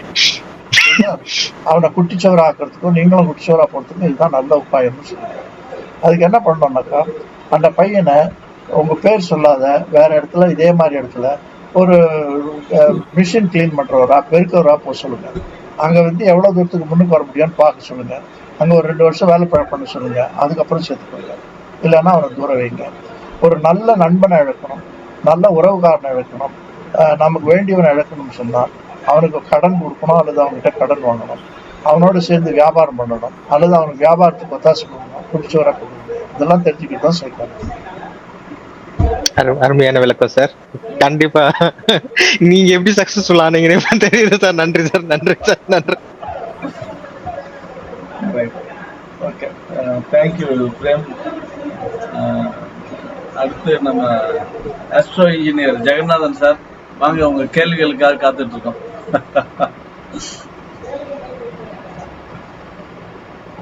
மியூட்ல இருக்கீங்க. மியூட்டா இருக்கா? ஓகே சார், வணக்கம் சார். வணக்கம் தான் எல்லாருக்கும். வணக்கம் தான் சார். வணக்கம் சார். நான் ஆல்ரெடி கேட்குற டவுட்டு தான், எல்லாருக்கும் இருக்க டவுட்டு தான் சார். இந்த திதி யோகம் கரணம் நாம யோகத்தை வச்சு மட்டுமே ஃபுல் ஜாதகத்துக்கு பலன் சொல்ல முடியுமா சார், இல்லை முடியாதா சார்? திதி யோகம் கரணம்ங்கிறது வந்து சூரியன் சந்திரனை மட்டும் வச்சு தான் பார்க்குற ஒரு நிலைப்பாடு. அதை வச்சு ஃபுல் ஜாதகத்துக்கு பலன் சொல்ல முடியாதுங்கிறது அடியனோட தாய்மையான கருத்து சார். நீங்கள் உங்களுடைய எனக்கு கருத்து வேணும் சார், அதுக்கு தான் சார். முதல்ல திதினா என்ன, நட்சத்திரம்னா என்னன்னு பார்ப்போம். Okay sir. நட்சத்திரன்றது வந்து பிறப்பு ஜாதகம். Okay sir. அந்த பிறப்பு நட்சத்திரம், பிறந்த நாள், ஷஷ்டியர்த புத்தி, சதாபிஷேகம், இதெல்லாம் நட்சத்திர அடிப்படையில். திருமணம்னு சொல்றது நட்சத்திர அடிப்படையில். Okay sir. இந்த திதின்னு சொல்றது இறந்து போனவர்களுக்கு, கடவுள் வழிபாட்டுக்கு திதி கொடுக்கறதுன்னு பேர் இதுக்கு. Okay sir. அதனால திதி வந்து சுப காரியங்களுக்கு பிரதானம் இல்லை. Okay sir. இது வந்து நட்சத்திரம் வந்து சுப காரியங்களுக்கு பிரதானம். திதி தெய்வ வழிபாட்டுக்கும் அசுப காரியங்களுக்கும் கர்மாக்கள் பண்றதுக்கும் பிரதானம். ஸோ அந்த திதியை வச்சுட்டு சுப பலன் சொல்றதுக்கு அப்ளை பண்ணக்கூடாது. Okay sir. திதி எவ்வளவு மோசமா இருந்தாலும் நட்சத்திரம் நல்லா இருந்தா பண்ணலாம். திருமணத்துக்கு அவ பிறந்த நட்சத்திரத்துல வைக்கலாமான்னு நிறைய பேருக்கு டவுட். உங்க பிறந்த நட்சத்திரத்துக்கு நீங்க ஏன் தோஷம் சொல்றீங்க? உங்க பிறந்த நட்சத்திரத்தை நீங்க ஏன் வெறுக்கிறீங்க? உங்க பிறந்த நட்சத்திரத்தை நீ ஏன் வேண்டான்னு தாராளமா வைக்கலாம். புரியுதா? அப்பாவுக்கு பிள்ளைங்க நட்சத்திரம் ஒன்னா இருந்தா அது வந்து சண்டை வரும்ன்றாங்க. அது இன்டெலெக்சுவல் கிளாஷ்னு பேர். அதே மாதிரி இந்த நட்சத்திர பிரகாரத்துக்கு சஷ்டாஷ்டகமா இருந்தா வெவிலெக்த் மேட்ச் ஆகாதுன்றாங்க. அதுல சுப சஷ்டாஷ்டகமாறு அசுப சஷ்டாஷ்டகமாறுன்னு பிரிச்சு பேச கத்துக்கணும். ஓகே. ஸோ இதெல்லாம் வந்து அடிப்படையில நமக்கு பேசிக் நாலேஜ்ல இருக்கணும். அது கேட்குற கல்யாணத்துக்கு நம்ம அவங்களுக்கு தகுந்த மாதிரி அது பதில் சொல்றதுக்கு தெரிஞ்சுக்கணும். இப்போ அவரு கேட்டாரு, அந்த காலத்துல வந்து மனுஷாலாம் அபிமானம்லாம் இருந்தது, இப்போ எல்லாமே பணம் காசு முக்கியமாக தான் இருக்குன்னு சொல்றாங்க. அந்த காலத்துல வந்து நல்லவனா இருந்தா மரியாதை இருந்தது, இப்போ நல்லவனா நடிச்சாதான் மரியாதை இருக்கு. அந்த காலத்துல பணம் வச்சுட்டு யாரும் சுமிச்சமா இல்லை. அஷ்ட ஐஸ்வர்யம் சொல்லக்கூடிய வீடு வாசல் புள்ள பேரன் பேத்தி ஆரோக்கியம் ஐஸ்வர்யம் இதுகளை வச்சுட்டு தான் ஐஸ்வர்யமா சொன்னாங்க. இன்னைக்கு எல்லாத்தையும் வித்துட்டு நம்ம அந்த பணத்தை மட்டும் வாங்கி வச்சிருக்கோம். பணத்தினால வந்து நிறைய உணவுப் பொருள் வாங்கலாம், பசியை வாங்க முடியாது. பசி வாங்குறது தான் பிராப்தம்னு பேரு, அதுதான் அதிர்ஷ்டம்னு பேரு. இந்த உணவு வாங்குறது பெருசு இல்லை. உணவு யார் வேணா எவ்வளவு வேணா வாங்கலாம். இப்போ எல்லாருக்கும் எல்லா வசதியும் இருக்கு. இந்த காலத்துல எல்லாருக்கும் எல்லா விஷயமும் இருக்குது, எல்லா ஐஸ்வர்யமும் இருக்கு, எல்லா டெக்னாலஜியும் இருக்கு, எல்லா வசதிகளும் இருக்கு. மன நிம்மதியை சாகடிச்சிட்டோம், சந்தோஷத்தை சாகடிச்சிட்டோம், உண்மையான ஆரோக்கியத்தை சாகடிச்சிட்டோம், உண்மையான பசிதாகத்தை சாகடிச்சிட்டோம். நாம வெறும் ஜடமா வாழ்ந்துட்டு இருக்கோம், பயம் திகில தான் வாழ்ந்துட்டு இருக்கோம். So we have sold all our positive things and bought all the negative things in the modern development. இதுதான் இன்னைக்கு கண்டிஷன். ஸோ இதை புரிஞ்சுட்டா அதிர்ஷ்டம் எதுன்னு பார்க்கணும். எவ்வளோ ரூபாய் நீ வச்சிருக்கேன்றதை விட எவ்வளோ நாள் நீ வந்து பணக்காரனா ஃபீல் பண்ணியிருக்க, எவ்வளோ நாள் நீ சந்தோஷமா இருந்திருக்க, எவ்வளோ நாள் இது போறோம்னு சொல்லியிருக்க, எவ்வளோ நாள் நிம்மதியாக தூங்கியிருக்க, எவ்வளோ நாள் பசி சாப்பிட்ருக்காரு, எவ்வளோ நாள் உங்களுக்கு வந்து ஆரோக்கியம் இருந்திருக்கு, இதெல்லாம் தான் உங்களுடைய ஐஸ்வர்யம்ன்றதை புரிஞ்சுக்க ஆரம்பிச்சா இந்த பிரச்சனை எல்லாம் போயிடுது. அந்த ரியல் வேல்யூஸ் நமக்கு தெரிஞ்சுக்கல. Okay sir. சார் இன்னும் ஒரு கேள்வி கேட்டுறேன் சார். சார் கேளுங்க. இன்னும் ஒரே ஒரு கேள்வி சார். இந்த நவாம்சம் பத்தி உங்களுடைய கருத்து சார். நவாம்சத்தை பத்தி தொழிலையோ இல்ல மனைவியை பத்தியோ கண்டுபிடிக்க முடியுமா சார்? நவாம்சம் யாராலையும் முடியாது, எந்த காலத்துலயும் முடியாது, எந்த சயின்ஸும் முடியாது. Okay sir. ஓகே. இருக்கிற பசங்க என்ன பண்றான், கல்யாணம் பண்ண பொண்ணு பாக்குச்ச அவ்வளவு 5 நிமிஷம் பேசுறேன், அவளை அண்டர்ஸ்டாண்ட் பண்ணிக்கணும். நான் 55 வருஷமா என் பொண்டாட்டியோட பேசுறதுக்கு இன்னும் அவளை புரியல எனக்கு. சரிதான் உண்மை. அதனால இந்த ராசி நவாம்சத்துக்கு வருவோம். ராசின்னு சொல்றது உங்களுடைய இன்றைய நிலை, இன்றைய வாழ்க்கை, உங்களுடைய ஜாதகத்தினுடைய தரம், உங்களுடைய குணாசியம், உங்களுடைய எதிர்கால பலன், இதெல்லாம் தெரிஞ்சுக்கலாம். நவாம்சம்னு சொல்றது பூர்வ புண்ணியம். பூர்வ புண்ணியத்தினுடைய தொடர்பு எப்படி இருக்குன்னு பாக்குறது ஆன்செஸ்டர். இதை வந்து மனுஷன் பிறக்கச்சு 4 விதமான சோர்சஸ் ஆஃப் எனர்ஜியில பிறக்கிறோம். மாதா முக்கேன, பிதா முக்கேன, பூர்வ ஜென்மேன, ததா காலக்கிரமேன. இந்த 4 சோர்ஸ் ஆஃப் எனர்ஜி. 25%. அந்த 25% வந்து மாதா மதருடைய ஜீன்ஸ். ஆரம்பத்துல நான் பேசும்போது என்ன சொன்னேன், சிப்ஸ்ல வந்து 22 கால் இருக்குன்னு சொன்னேன். அந்த 22 காலை தான் இந்த மாதா முக்கேனன்னு சொல்லி 22 ஜெனரேஷன் சொல்றோம். அதுக்கப்புறம் அது 21 சுருங்கிட்டு, அப்புறம் வந்து 18 சுருங்கிட்டு, அப்புறம் 7 சுருங்கிட்டு, இப்போ 3 தலைமுறைக்கு தான் தேவசம் பண்றோம். ஸோ அது வந்து காலத்தினுடைய கட்டாயம். அவை இந்த ஜெனட்டிக் குவாலிட்டிஸ்ன்னு சொல்லக்கூடியது மனுஷனுடைய பிறப்புல 25% மாதா முக்கேனன்னு சொல்லி அம்மானுடைய ஜீன்ஸ் மூலமா, அம்மானுடைய 7 தலைமுறையுடைய ஜீன்ஸ் மூலமா நமக்கு இன்கல்கேட் ஆகுது. அதே மாதிரி பிதா முக்கேனன்னு 25%, பூர்வ ஜென்மேனன்னு 25%. ஸோ 75% நம்ம பிறக்கும் போதே நிர்ணயம் ஆகி போகுது. அதுக்கப்புறம் ததா காலக்கிரமேனன்னு 25% தான் நம்ம பிளஸ் ஆர் மைனஸ் பண்ண முடியும். ஆகவே இதை புரிஞ்சுட்டோம்னாக்கா நம்ம ஜாதகத்துல இருக்கிற பலனை விட அந்த இன்ட்யூஷனரி மெத்தட்லயும் நவாம்சத்திலையும் நிறைய இன்ஃபரன்சஸ் கிடைக்கும். ஷோடசாம்சத்தை பார்த்தோம்னாக்கா அவனுடைய புண்ணிய பலத்தையும், அவனுடைய கொடுப்பனையும், அவனுடைய சுருதியும், அவனுடைய பேங்க் பேலன்ஸையும் தெரிஞ்சுக்கலாம். அதாவது புண்ணியத்தினுடைய பேங்க் பேலன்ஸ். ஸோ இதான் அதனுடைய மெத்தட்ஸ். அதாவது இந்த நவாம்சம், ஷோடசாம்சம், துவாதசாம்சம்லாம் என்னன்னா ஃபர்தர் மைக்ரோ மினியேச்சரைசேஷனல் ஸ்டடி ஆஃப் அஸ்ட்ராலஜின்னு பேரு. ஓகே. நேர பாக்குறோம், அப்புறம் பூத கண்ணாடி வச்சு பாக்குறோம், அப்புறம் டெலிஸ்கோப் வச்சு பாக்குறோம்.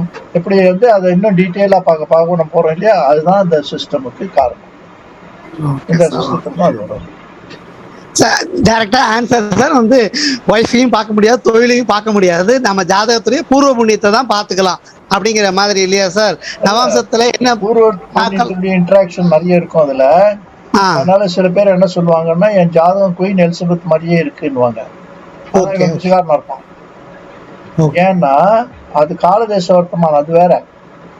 அவருடைய பூர்வ புண்ணியம், அவருடைய மாத்திருபாலம், பித்ருபாலம்லாம் வேற, இது வேற.